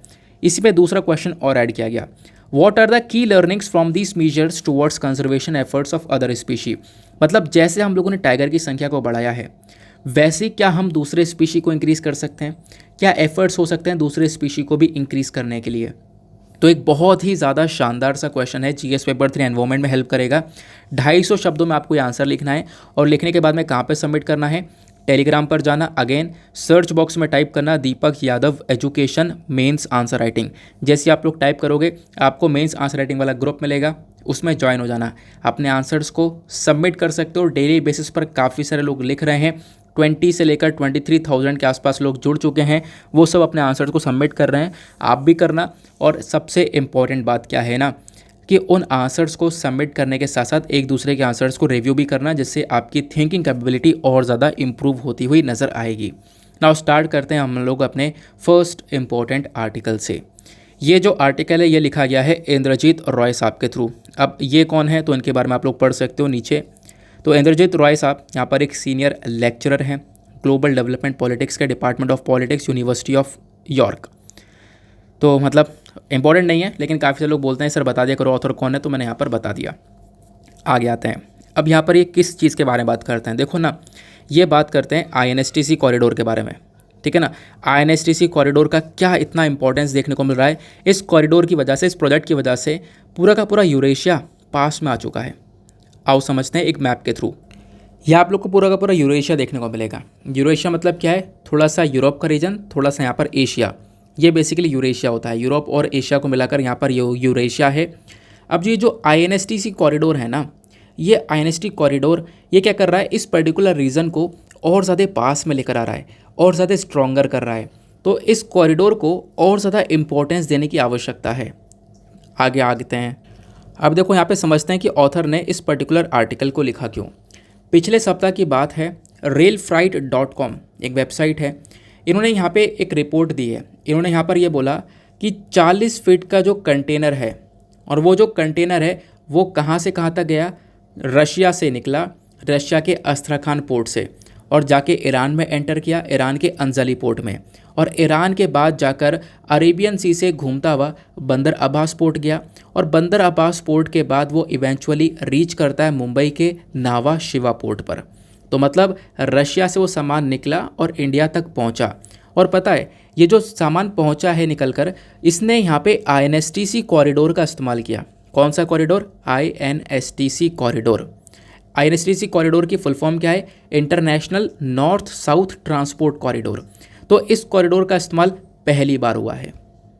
अब यहाँ पर क्या हुआ, ये जो जर्नी है ना वो हम लोग को बता दी है कि भाई ये जो सामान पहुँचाया गया रशिया से इंडिया तक, कि इसकी वजह से पता चल चुका है कि भैया INSTC हो चुका है फाइनली लॉन्च। और ये INSTC जो है ये 7,200 किलोमीटर्स का मल्टी मॉडल ट्रांसपोर्ट कॉरिडोर है। सबसे पहला क्वेश्चन, सर ये मल्टी मॉडल का मतलब क्या है। मल्टी मॉडल का मतलब है कि इसके अंदर रोड भी है, रेलवे भी है, मैरीटाइम यानी समुद्र वाला रास्ता भी है। तो इन सभी रास्ते के माध्यम से रशिया, इंडिया और सेंट्रल एशिया और ईरान, ये सारे देश जो हैं ये आपस में कनेक्टेड हैं। किसके माध्यम से कनेक्टेड है, INSTC कॉरिडोर के माध्यम से। तो ये जो कॉरिडोर है बेसिकली इसका लॉन्च हो चुका है रिसेंटली पिछले सप्ताह। क्यों, क्योंकि रशिया से एक सामान निकलकर भारत तक पहुंचा। ये तो यहाँ पर इस पैरा के अंदर मेंशन किया गया जो कि मैंने आपको समझाया। अभी मैं आपको थोड़ा सा मैप में समझाता हूँ। नाउ जब आप लोग INSTC कॉरिडोर को देखते हो ना तो वो बेसिकली ये है, यहाँ तक देखो सामान पहुँचा रशिया से। ये कॉरिडोर रशिया को, इंडिया को, सेंट्रल एशिया को और ईरान को कनेक्ट करता है। अभी मैंने आपको बताया, क्या बताया कि इंडिया, एक सेकेंड रुक जाओ यार, इंडिया आपको यहाँ पर देखने को मिलेगा, ये रहा मुंबई। यहाँ से आपको ईरान यहाँ पर देखने को मिल जाएगा, ये रहा चाबार पोर्ट और बंदर अब्बास पोर्ट, ठीक है ना। इसके ऊपर ये जो पूरा का पूरा पोर्शन है, ये सेंट्रल एशियन कंट्रीज़ देखने को मिल जाएंगी, ठीक है ना। फिर उसके बाद में इसके ऊपर आपको रशिया देखने को मिल जाएगा। ये जो कनेक्टिविटी है, जैसे कि आप लोग देखोगे तो ये समुद्र के माध्यम से रास्ता कनेक्ट हुआ, बंदर अब्बास तक पोर्ट है। अब बंदर अब्बास पोर्ट तक पहुंचने के बाद में यहाँ से रोड का रास्ता लिया, रोड का रास्ता लेने के बाद में यहाँ पर फिर से एक समुद्र आया, तो यहाँ से हम लोगों ने अगेन यहाँ पर एक तरीके से जहाज़ का, सी का माध्यम लिया, फिर उसके बाद में फिर से रोड का इस्तेमाल किया, रेलवे का इस्तेमाल किया, ठीक है ना। तो यहाँ पे आप लोग देख पाओगे ये आपको INSTC कॉरिडोर देखने को मिलता है, जिसको हम लोग international north south transport corridor के नाम से जानते हैं। नॉर्थ साउथ मतलब ये ऊपर नदन वाला हिस्सा हो गया, नीचे यहाँ पर सदन वाला हिस्सा हो गया, और ये कॉरिडोर इंटरनेशनली कनेक्टेड है, तो इसका मतलब INSTC रखा गया है। सिंपल बात हो गई। आप लोग इस पर्टिकुलर मैप को देख सकते हो, बंदर अब्बास पोर्ट और ये सब कनेक्ट हो रहे हैं आपस में, तो इसको हम लोग यहाँ पर INSTC के नाम से जानते हैं। एग्जैक्टली आप लोग इसको यहाँ पर भी देख सकते हो, ये रशिया तक कनेक्ट होता है। तो इसी पर्टिकुलर रास्ते से यहाँ पे सामान पहुँचा है, रशिया से निकला, रशिया से निकलकर अस्त्राखान तक पहुँचा, जैसे मैंने भी आपको सारी लोकेशन बताई थी। फिर ईरान तक गया, ईरान से बंदर अब्बास पोर्ट में सामान पहुँचा, और उसके बाद में इंडिया तक यहाँ पे पहुँच गया, इंडिया के नावा शिवा पोर्ट पर वो सामान पहुँचा। तो बेसिकली इससे पता ही चलता है कि हाँ भैया INSTC का लॉन्च हो चुका है। क्लियर हो गया। ये लोकेशन देखनी बहुत इंपॉर्टेंट थी। अब आगे की कहानी आपको बहुत आराम से समझ में आती रहेगी। क्वेश्चन यहाँ पर यह उठता है, what INSTC will do. INSTC क्या करेगा। देखो जो INSTC लॉन्च हुआ है ना, ये कहीं ना कहीं एक बहुत इंपॉर्टेंट चीज़ बताता है। वो क्या बताता है, आपने रिसेंटली देखा होगा एक चीज़ कि रशिया यूक्रेन के ऊपर अटैक कर रहा है, और यूक्रेन के ऊपर अटैक करने के बाद में दुनिया भर की जो वेस्टर्न कंट्रीज़ हैं उसने यहाँ पे रशिया की बहुत ज़्यादा आलोचना करी, बहुत सारी यहाँ पे क्रिटिसिज्म किया। लेकिन इसी पर्टिकुलर इशू में भारत यहाँ पर एक ऐसा देश निकल कर आया जिसने रशिया का क्रिटिसिज्म नहीं किया था। उसमें काफ़ी सारे रीज़न थे। कौन कौन से रीज़न थे, जैसे यहाँ पर आप देख पाओगे रशिया से हम लोग बहुत सारा ऑयल गैस परचेज़ करते हैं। दूसरा, रशिया से हम लोग बहुत सारे डिफेंस आइटम्स को परचेज़ करते हैं। तीसरा, रशिया का बहुत बड़ा हमें सपोर्ट मिला था हमारे इतिहास में। ये तो यहाँ पे कुछ इश्यूज़ थे। इस चीज़ के अलावा यहाँ पर एक चीज़ INSTC भी था, ठीक है ना। तो इंडिया का जो डिसीजन था कि हम लोग यहाँ पे रशिया की आलोचना नहीं कर रहे हैं, उसमें एक INSTC कॉरिडोर भी था। अगर रशिया की आलोचना करते तो ये जो कॉरिडोर है डिस्टर्ब हो जाता है, ये कॉरिडोर वर्क नहीं करता। क्लियर हो गया। तो ये बात यहाँ पे ऑथर मेंशन करते हैं। अब देखो आगे बताया गया कि जो रूल्स एंड रेगुलेशंस है ना INSTC के अंदर, इस कॉरिडोर को लेकर जो कानून है वो बेसिकली ट्राइलेटरल अग्रीमेंट के थ्रू आते हैं। और ट्राइलेटरल अग्रीमेंट यानी कि 3 देशों ने मिलकर साइन किया होगा, और वो 3 देश कौन कौन से ऑलरेडी मैं आपके साथ में डिस्कस कर चुका हूँ। इस कॉरिडोर में 3 देश आते हैं, इंडिया, ईरान और रशिया, ठीक है ना। हालांकि इंडिया ने ईरान के अंदर काफ़ी डेवलपमेंट कर रखा है, वहाँ पे ज़्यादा रेलवे लाइन बना रखी है। उस रेलवे लाइन से हम लोग ऊपर के कुछ और देशों में भी कनेक्ट हो सकते हैं। आगे मैं आपको थोड़ा और बता दूंगा मैप के माध्यम से। अभी फिलहाल जो इंपॉर्टेंट इशू है वो यहाँ पे समझो। तो इन तीनों देशों के बीच में एक ट्राइलेटरल सा एग्रीमेंट देखने को मिलेगा। इन्होंने यहाँ पे रूल्स एंड रेगुलेशंस यहाँ पे बना रखे हैं इस चीज़ को लेकर, और तब से हम लोग देख पा रहे हैं कि पहले तो ये तीनों देश थे, अब क्या हो रहा है, इन तीनों देशों के अलावा और भी देश यहाँ पे एंटर कर चुके हैं। कौन कौन से देश एंटर कर चुके हैं, तो इसमें यहाँ पर आप देखोगे साल 2000 से कजाकिस्तान, बेलारूस, देन उसके बाद में ओमान, तजिकिस्तान, अज़रबैजान, आर्मेनिया और सीरिया, ये कुछ देश हैं जिन्होंने यहाँ पर ऑलरेडी साइन कर लिया है INSTC कॉरिडोर के लिए। प्लस कुछ और देश हैं जो भी चाहते हैं कि भाई हम भी ज्वाइन करना चाहते हैं। तो बहुत ज़्यादा इंपॉर्टेंस ना INSTC को मिल रहा है। फिर यहाँ पे एक बात और बताई गई कि अगर INSTC पूरी तरह से ऑपरेशनल हो जाए, पूरी तरह से वर्क अगर ये करने लगता है INSTC, तो इससे क्या होगा, इससे बहुत ज़्यादा फ़ायदा होगा। जर्नी बहुत कम हो जाएगी, ठीक है ना, रास्ता बहुत कम हो जाएगा, खर्चा बहुत कम लगेगा, क्योंकि एक शॉर्टकट है। अगर हम लोग अभी दूसरा रास्ता इस्तेमाल करें ना, तो वो स्विस कैनाल के माध्यम से गुजरता है। स्विस कैनाल याद आया होगा, स्विस कैनाल पिछले साल काफ़ी चर्चा में था। क्यों? क्योंकि उस कैनाल के अंदर एक जहाज़ फंस गया था। आपको याद आ रहा होगा, काफ़ी बार मैंने इसके बारे में पढ़ाया था, ठीक है ना। अच्छा, वो जो जहाज़ फंसा था वो बेसिकली क्या था, देखो ये चीज़ें मतलब पूछ नहीं जाएंगी, मैं आपको बता रहा हूँ बस खाली। तो स्विस कैनाल जो था ना, जो बेसिकली वहाँ से हम लोग अभी आज के टाइम पर ट्रेड करते हैं। तो यहाँ पे बोला गया कि भैया उसको एक तरीके से अगर हम लोगों को वो रास्ता नहीं लेना तो उसकी जगह INSTC कॉरिडोर काफ़ी हेल्पफुल रहेगा। INSTC कॉरिडोर से रास्ता भी कम पड़ेगा, खर्चा भी कम होगा, और क्योंकि जितना लंबा खर्चा होगा उतना तेल लगेगा, सब कुछ लगेगा, तो खर्च ज़्यादा होगा। तो जब हम लोग इस कॉरिडोर का इस्तेमाल करेंगे तो खर्चा तो कम होगा, साथ ही साथ में एक और चीज़ कम होगी, वो यहाँ पर क्या है, वो है जर्नी, यानी टाइम जो लग रहा था पहले वो भी कम होगा। चलो मैं आपको थोड़ा सा सुएज़ कैनाल दिखाता हूँ। इस पर्टिकुलर मैप को आप लोग देखो। तो अभी क्या होता है, अभी तो भैया हम लोगों ने सामान कहाँ से पहुँचाया, मान लो रशिया से सामान पहुँचाना है इंडिया में, या फिर इंडिया से सामान पहुँचाना है, तो यहाँ से यहाँ ऐसे पहुँच गया। लेकिन पहले वाला रास्ता कौन सा है, तो पहले सुएज़ कैनाल वाला। यहाँ पे आपको सुएज़ कैनाल देखने को मिलेगा। सामान यहाँ से जाएगा, फिर यहाँ से जाएगा, फिर यहाँ से जाएगा, फिर उसके बाद ऊपर से घूमता हुआ जाएगा अपने डेस्टिनेशन पर। तो ये रास्ता बहुत लंबा चौड़ा है। और मान लो इस रास्ते में कोई दिक्कत आ गई, जैसे कि रिसेंट टाइम पे आई थी, पिछले साल की बात है, पिछले साल यहाँ पर एक जहाज़ अटक गया था, मे भी आपको याद आ रहा होगा, ठीक है ना, क्योंकि मैंने इसके बारे में काफ़ी बार पढ़ाया हुआ है। तो जब इसमें जहाज़ अटका, कौन सा वाला, एवर गिवन वाला, मैं इतनी देर से यहाँ पता है ना इसको रिकॉल करने की कोशिश कर रहा था, ठीक है, एडिटोरियल मेंशन, लेकिन एडिटोरियल जब मैं पढ़ चुका हूँ तो यहाँ पर एवर गिवन के बारे में चर्चा की गई। तो एवर गिवन कंटेनर शिप था जो कि यहाँ पे अटक गया था। अब मान लो यहाँ पे कोई दिक्कत आ गई तो क्या होगा, इंडिया को इतना लंबा घूम कर जाना पड़ेगा, तो जर्नी भी ज़्यादा लग रही है, प्लस क्या हो रहा है यहाँ पे कॉस्ट भी, पैसा भी ज़्यादा लग रहा है, क्योंकि भैया जहाज़ जा रहा है, तेल भी लगेगा, सारी चीज़ भी लगेंगी। तो इसके चक्कर में जो INSTC है ये वाला कॉरिडोर, ये काफ़ी ज़्यादा मददगार रहने वाला है। क्लियर हुआ। फिर यहाँ पर और क्या बताया गया, जो इंडिया का इन्वेस्टमेंट आपको INSTC के अंदर देखने को मिलता है वो काफ़ी ज़्यादा है। कैसे, क्योंकि ईरान के अंदर हम लोगों ने चाबहार पोर्ट को बनाया है, ठीक है ना। इस पर्टिकुलर मैप के माध्यम से आप देख सकते हो। तो इंडिया से ईरान, यहाँ पर इंडिया ये रहा, ईरान ये रहा, तो यहाँ पे चाबहार पोर्ट है, इसको भारत ने खुद डेवलप कर रखा है। और इस चाबहार पोर्ट से हम लोगों ने एक रेलवे लाइन बना रखी है जो कि अफगानिस्तान को कनेक्ट करती है, और इस अफगानिस्तान से ऊपर हम लोग की कनेक्टिविटी बढ़ जाती है सेंट्रल एशियन कंट्रीज़ के अंदर। सेंट्रल एशियन कंट्री जो कि 5 कंट्रीज़ देखने को मिलती हैं, तजिकिस्तान और ये सारी उज़्बेकिस्तान, जो भी यहाँ पे 5 कंट्रीज़ ऊपर देखने को मिल जाती हैं आपको, ठीक है ना।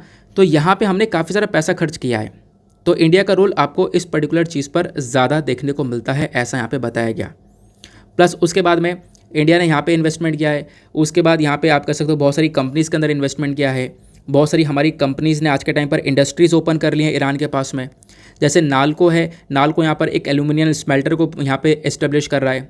काफ़ी सारा पैसा हम लोगों ने ईरान के काफ़ी सारे बैंक्स को प्रोवाइड करवा रखा है, ताकि यहाँ पे हम लोग और ज़्यादा एक तरीके से इन्वेस्टमेंट वगैरह कर सकें। तो ये चीज़ यहाँ पर देखने को मिल रही हैं। आगे आते हैं। उसके बाद यहाँ पर एक चीज़ और बोली गई, ऑथर ने यहाँ पर देखो, ये जो बातें हैं यहाँ तक मैंने आपको बहुत डिटेल से समझा दी हैं। एक पॉइंट ये देखने को मिलेगा, भारत एक टाइम पर नॉन अलाइनमेंट की तरफ था, जो कि आज के टाइम पर मल्टी एग्रीमेंट की तरफ बढ़ चुका है। मतलब यहाँ पे आप लोग देखोगे तो बहुत सारे ग्रुप्स आपको देखने को मिलेंगे, जैसे कि क्वाड ग्रुप देखने को मिल जाएगा, है ना। वैसे आपको INSTC कॉरिडोर देखने को मिल जाएगा। ये सब भारत के लिए बहुत इंपॉर्टेंट है। क्वाड भी हमारे लिए काफ़ी ज़्यादा इंपॉर्टेंट है। तो पता ये चलता है कि जो ये नया इनिशिएटिव है INSTC वाला, इसके माध्यम से हमारे रिलेशन, रशिया के, ईरान के, इन सब के रिलेशन बहुत ज़्यादा मजबूत होने वाले हैं। और पता है एक चीज़ कॉमन क्या है रशिया और ईरान में, कि रशिया और ईरान दोनों के रिलेशन वेस्टर्न कंट्रीज़ के साथ में ख़राब हैं। वेस्टर्न कंट्रीज़ ने रशिया के और ईरान के ऊपर, दोनों के ऊपर काफ़ी सारे सेंक्शंस लगा रखे हैं।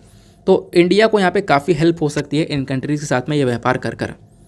तो इंडिया एक टाइम पर क्या करता था, नॉन अलाइनमेंट वाली चीज़ को अपनाता था, यानी कि हम लोग किसी कंट्री को ज्वाइन नहीं करते थे, किसी ग्रुप को ज्वाइन नहीं करते थे। लेकिन यहाँ पे आप लोग देख पाओगे अब हम लोग मल्टी अलाइनमेंट की तरफ बढ़ रहे हैं।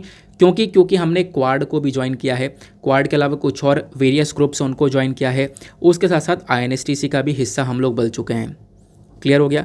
तो ये पूरा का पूरा इशू आपको समझ में आ गया होगा, एक एक पॉइंट आपको समझ में आ गया। आई होप क्लैरिटी मिल चुकी होगी। नाउ आते हैं नेक्स्ट इंपॉर्टेंट एडिटोरियल की तरफ। अगला इंपॉर्टेंट एडिटोरियल जो है यहाँ पे प्रभास रंजन साहब ने लिखा है। अब ये कौन है, काफ़ी सारे आर्टिकल लिखते रहते हैं। ये एक प्रोफेसर हैं, वाइस डीन है जिंडल ग्लोबल लॉ स्कूल के। तो इन्होंने यहाँ पर मेंशन किया है व्हीट वेवर के बारे में। आओ समझते हैं। यहाँ पे क्या बोलते हैं कि WTO वर्ल्ड ट्रेड ऑर्गेनाइजेशन के अंदर कुछ रूल्स एंड रेगुलेशंस हैं, जिसकी वजह से भारत को काफ़ी नुकसान हो रहा है, और भारत की बार बार कंप्लेंट पहुँच जाती है WTO के अंदर इन इश्यूज़ की वजह से। तो भारत यहाँ पर उन इश्यूज़ के ऊपर एक छूट मांग रहा है, लेकिन WTO के साइड से ना वो छूट यहाँ पे नहीं दी जा रही है। तो वो यहाँ पे इंपॉर्टेंट इशू को बताते हैं प्रभास रंजन साहब। डिस्कशन को स्टार्ट करते हैं।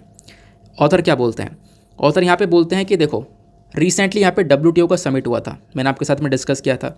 भारत के थ्रू बहुत सारी डिमांड की गई थी।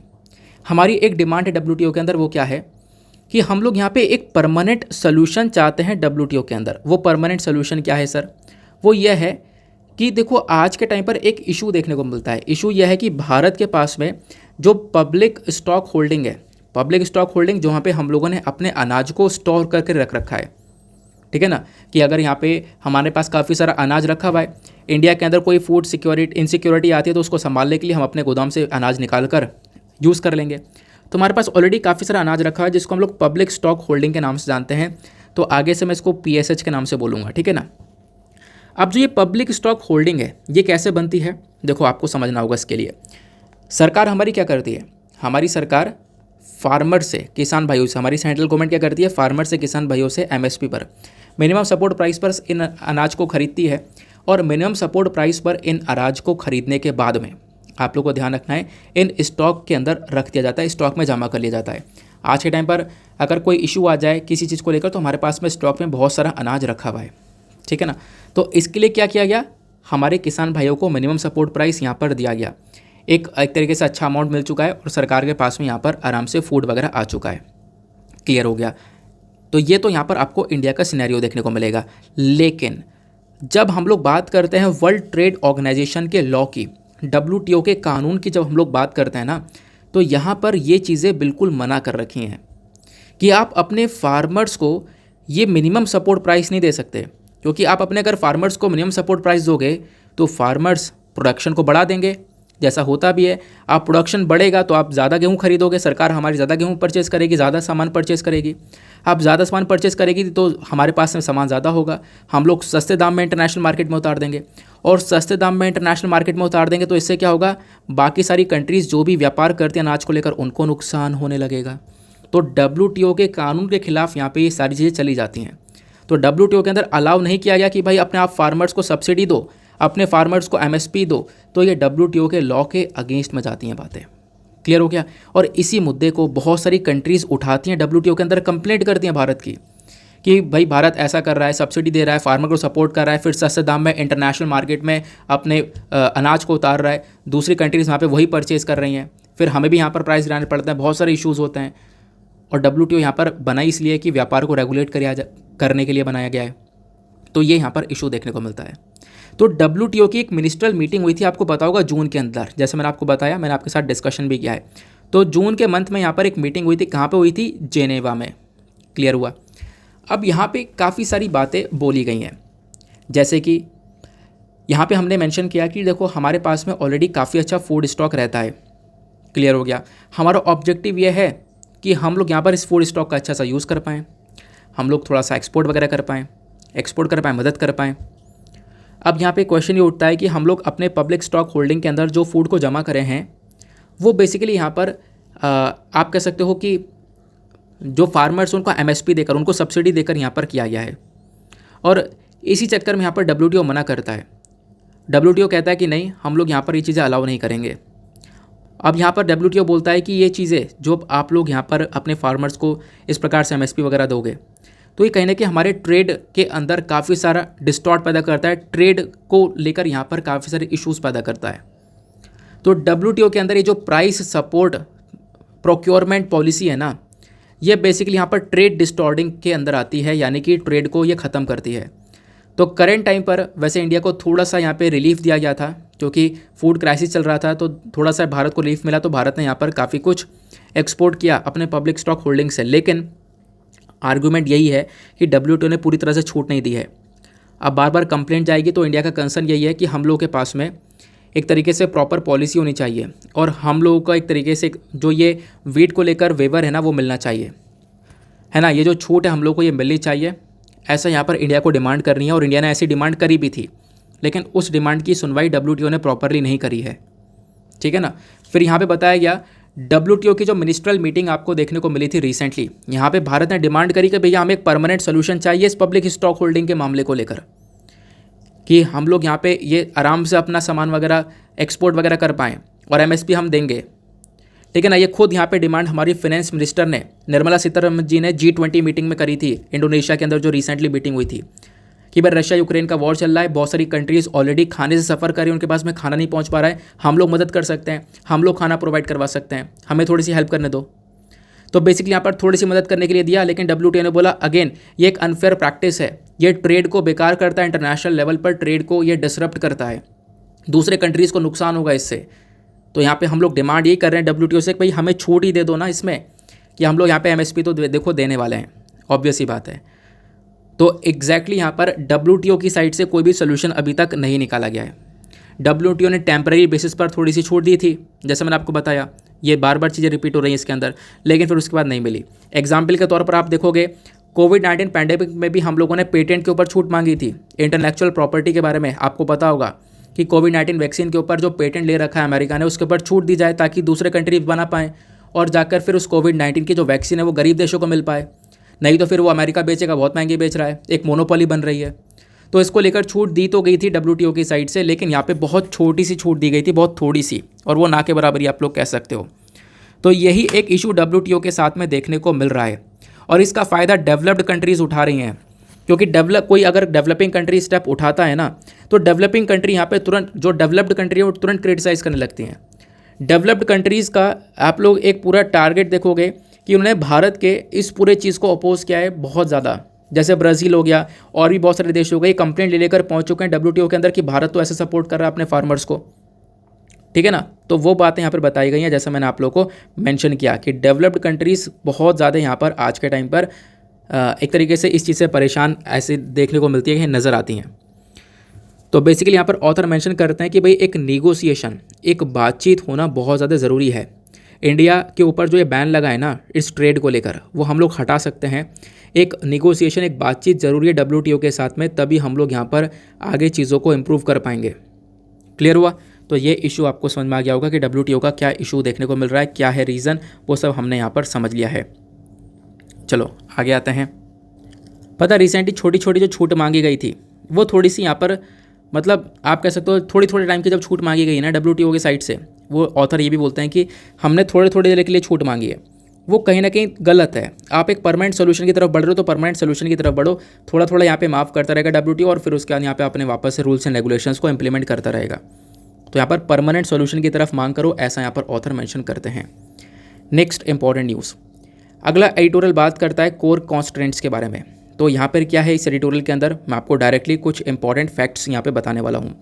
तो रिसेंटली आपको बताओ कि एक न्यूज़ आती है कि इंडिया के जो 8 कोर सेक्टर्स हैं, इन 8 कोर सेक्टर्स की जो ग्रोथ है ना, वो यहाँ पे जून के मंथ में 12.7% थी और मई के महीने में 18.1%। तो हमारे कोर सेक्टर्स की ग्रोथ थोड़ी सी कम हुई है, ऐसा यहाँ पर इस आर्टिकल के अंदर बताया गया। क्वेश्चन ये कोर सेक्टर्स क्या है, तो हमारे पास में टोटल 8 कोर सेक्टर्स आपको पता होगा।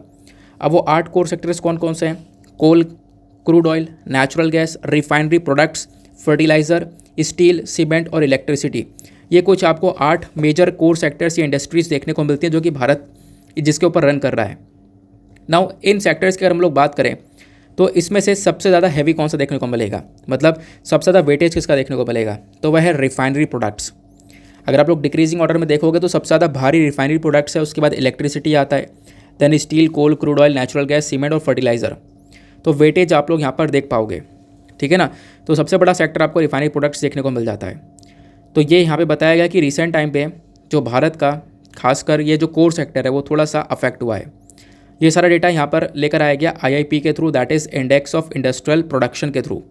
ये जो IIP है ये क्या है, तो ये बेसिकली यहाँ पर एक इंडिकेटर है। ये क्या करता है, ये हमारे इंडस्ट्रियल प्रोडक्ट्स का जो प्रोडक्शन है उसके चेंजेस को मेजर करता है।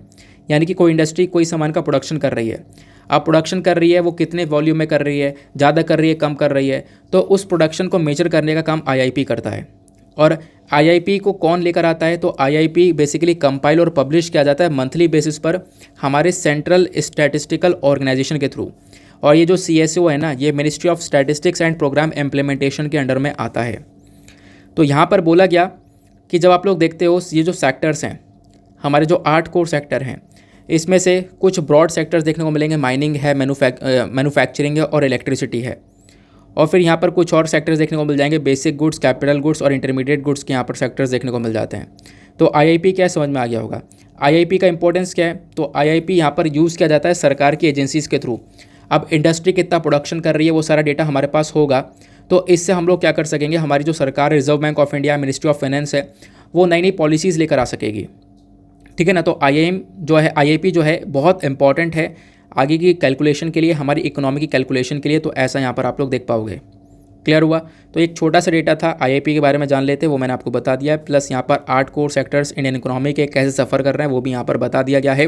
कोविड-19 में और पूरी तरह से सफ़र किए थे, हालांकि अभी चीज़ें थोड़ी सी रिवाइव हुई हैं। क्लियर हो गया। तो ये यहाँ पर तीसरा एडिटोरियल था। तो ये 3 इंपॉर्टेंट इशूज़ थे जो कि बहुत ज़्यादा अच्छे थे, जो कि मैंने आपके साथ में डिटेल से डिस्कस किए। फिर एक इशू आपको यहाँ पर ये वाला देखने को मिल जाता है। ये बात करता है रिप्रेजेंटेशन अमंग लोअर जुडिशरी। इसका मतलब क्या है कि जुडिशरी के अंदर आपको जो रिप्रेजेंटेशन है, खासकर SC, ST, OBC और वेमेन का, ये बहुत कम देखने को मिलेगा।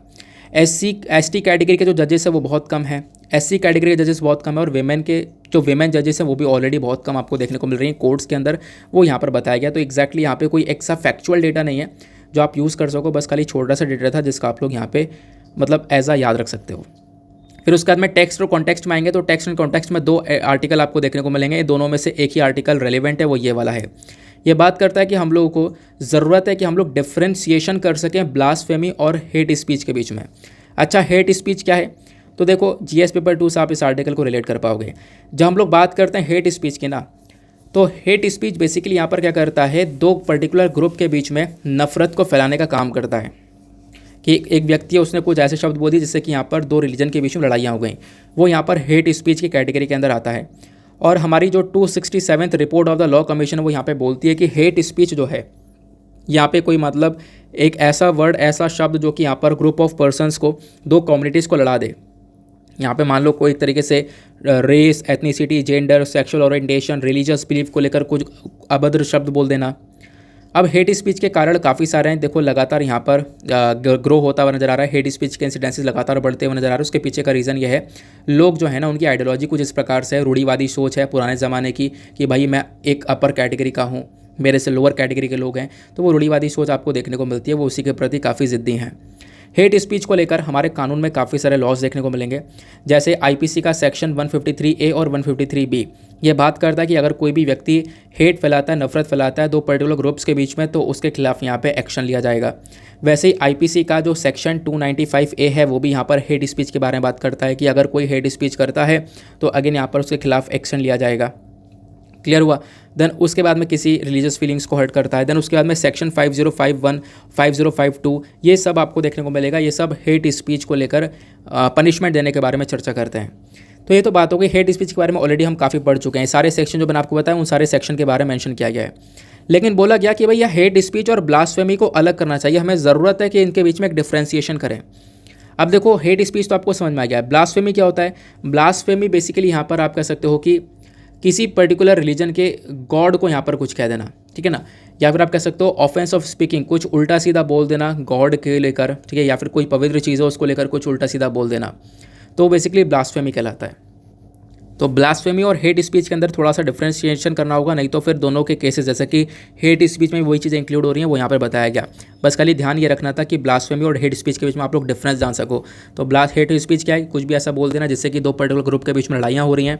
और ब्लास्फेमी यहाँ पर आपको देखने को मिलेगा कि गॉड के लिए या फिर कोई पवित्र चीज़ है उसके अगेंस्ट में कुछ यहाँ पर बोल देना, उसके अगेंस्ट में कोई एक्शन कर देना जो कि बहुत बुरा हो, वो बेसिकली ब्लास्फेमी की कैटेगरी के अंदर आता है। क्लियर हुआ। तो यह पर्टिकुलर एडिटोरियल भी समाप्त हुआ। यह टेक्स्ट एंड कॉन्टेक्स्ट का आर्टिकल था। तो पूरा न्यूज़पेपर हो चुका है कंप्लीट। छोटे से छोटी, बड़ी से बड़ी चीज़ें, prelims as well as mains, सभी के लिए हम लोगों ने अच्छे से प्रिपेयर कर लिया है। अच्छा, एक चीज़ रह गई है, वो है हमारा वोकैबुलरी सेशन। तो आज का वोकैबुलरी सेशन क्या बोलता है? हमारे पास में इंपॉर्टेंट 5 वोकैब्स हैं। सबसे पहला वोकैब है नेव। नेव मतलब है दुष्ट या फिर फ्रॉड। दूसरा वोकैब देखने को मिलता है ल्यूडिक्रस। ल्यूडिक्रस मतलब यहाँ पर होता है उटपटांग या फिर एब्सर्ड। एब्सर्ड यहाँ पर मतलब इंग्लिश टर्म है। देन उसके बाद में एक वोकैब आता है कुडोस। कुडोस मतलब प्रशंसा या फिर प्रेज करना। देन उसके बाद में एक वोकैब आता है हेरेटिक। हेरेटिक मतलब नास्तिक, या इसको इंग्लिश हम लोग स्केमेटिक के नाम से जानते हैं। देन उसके बाद आता है डिफाइल। डिफाइल मतलब अपवित्र करना या फिर करप्ट। तो ये यहाँ पे आपको आज के टॉप 5 वोकैब्स देखने को मिल जाते हैं जो कि आपको डेली बेसिस पर लाइफ में हेल्प करते हुए नज़र आएंगे। नाउ अब हम लोग अपने प्रीलिम्स के क्वेश्चन के आंसर को भी देख लेते हैं, क्योंकि काफ़ी सारे लोग कंफ्यूज हो गए होंगे कि यहाँ पर इसका आंसर क्या होगा। 2014 का ये क्वेश्चन था प्रीलिम्स का, तो इसका करेक्ट आंसर आपको आंसर बी देखने को मिलेगा। आंसर बी 2 और 3 करेक्ट है। मतलब animal welfare board of India को एनवायरमेंट प्रोटेक्शन एक्ट 1986 के अंदर एस्टेब्लिश नहीं किया गया है, क्योंकि स्टेटमेंट 1 जो है वो इनकरेक्ट है। इसको हम लोगों ने prevention of cruelty to animals act के अंदर एस्टेब्लिश किया है। बाकी एनटीसीए जो कि टाइगर को प्रोटेक्शन देने के लिए बॉडी बनाई गई है, वाकई में एक स्टैचुरी बॉडी है, तो ये करेक्ट है। फिर national Ganga river basin authority बिल्कुल प्राइम मिनिस्टर के थ्रू चेयर की जाती है, तो दूसरा भी करेक्ट है। तो सेकंड और third statement is the correct one. इसी वजह से इसका बी जो है वो करेक्ट आंसर हो जाएगा। नाउ इसी के साथ में आई होप गाइज आपको सारी चीज़ें क्लियर हो चुकी हैं और मज़ा आ चुका है। काफ़ी कुछ डिस्कस किया हम लोगों ने। 1 घंटा 20 मिनट आपका पूरी तरह से यूटिलाइज हुआ है, कोई बकवास नहीं। यहाँ पे इंपॉर्टेंट इशूज़ को कवर किया गया है। नाउ मिलते हैं आपसे अगले वीडियो में। आज के लिए bye bye, have a nice day, thank you and जय हिंद।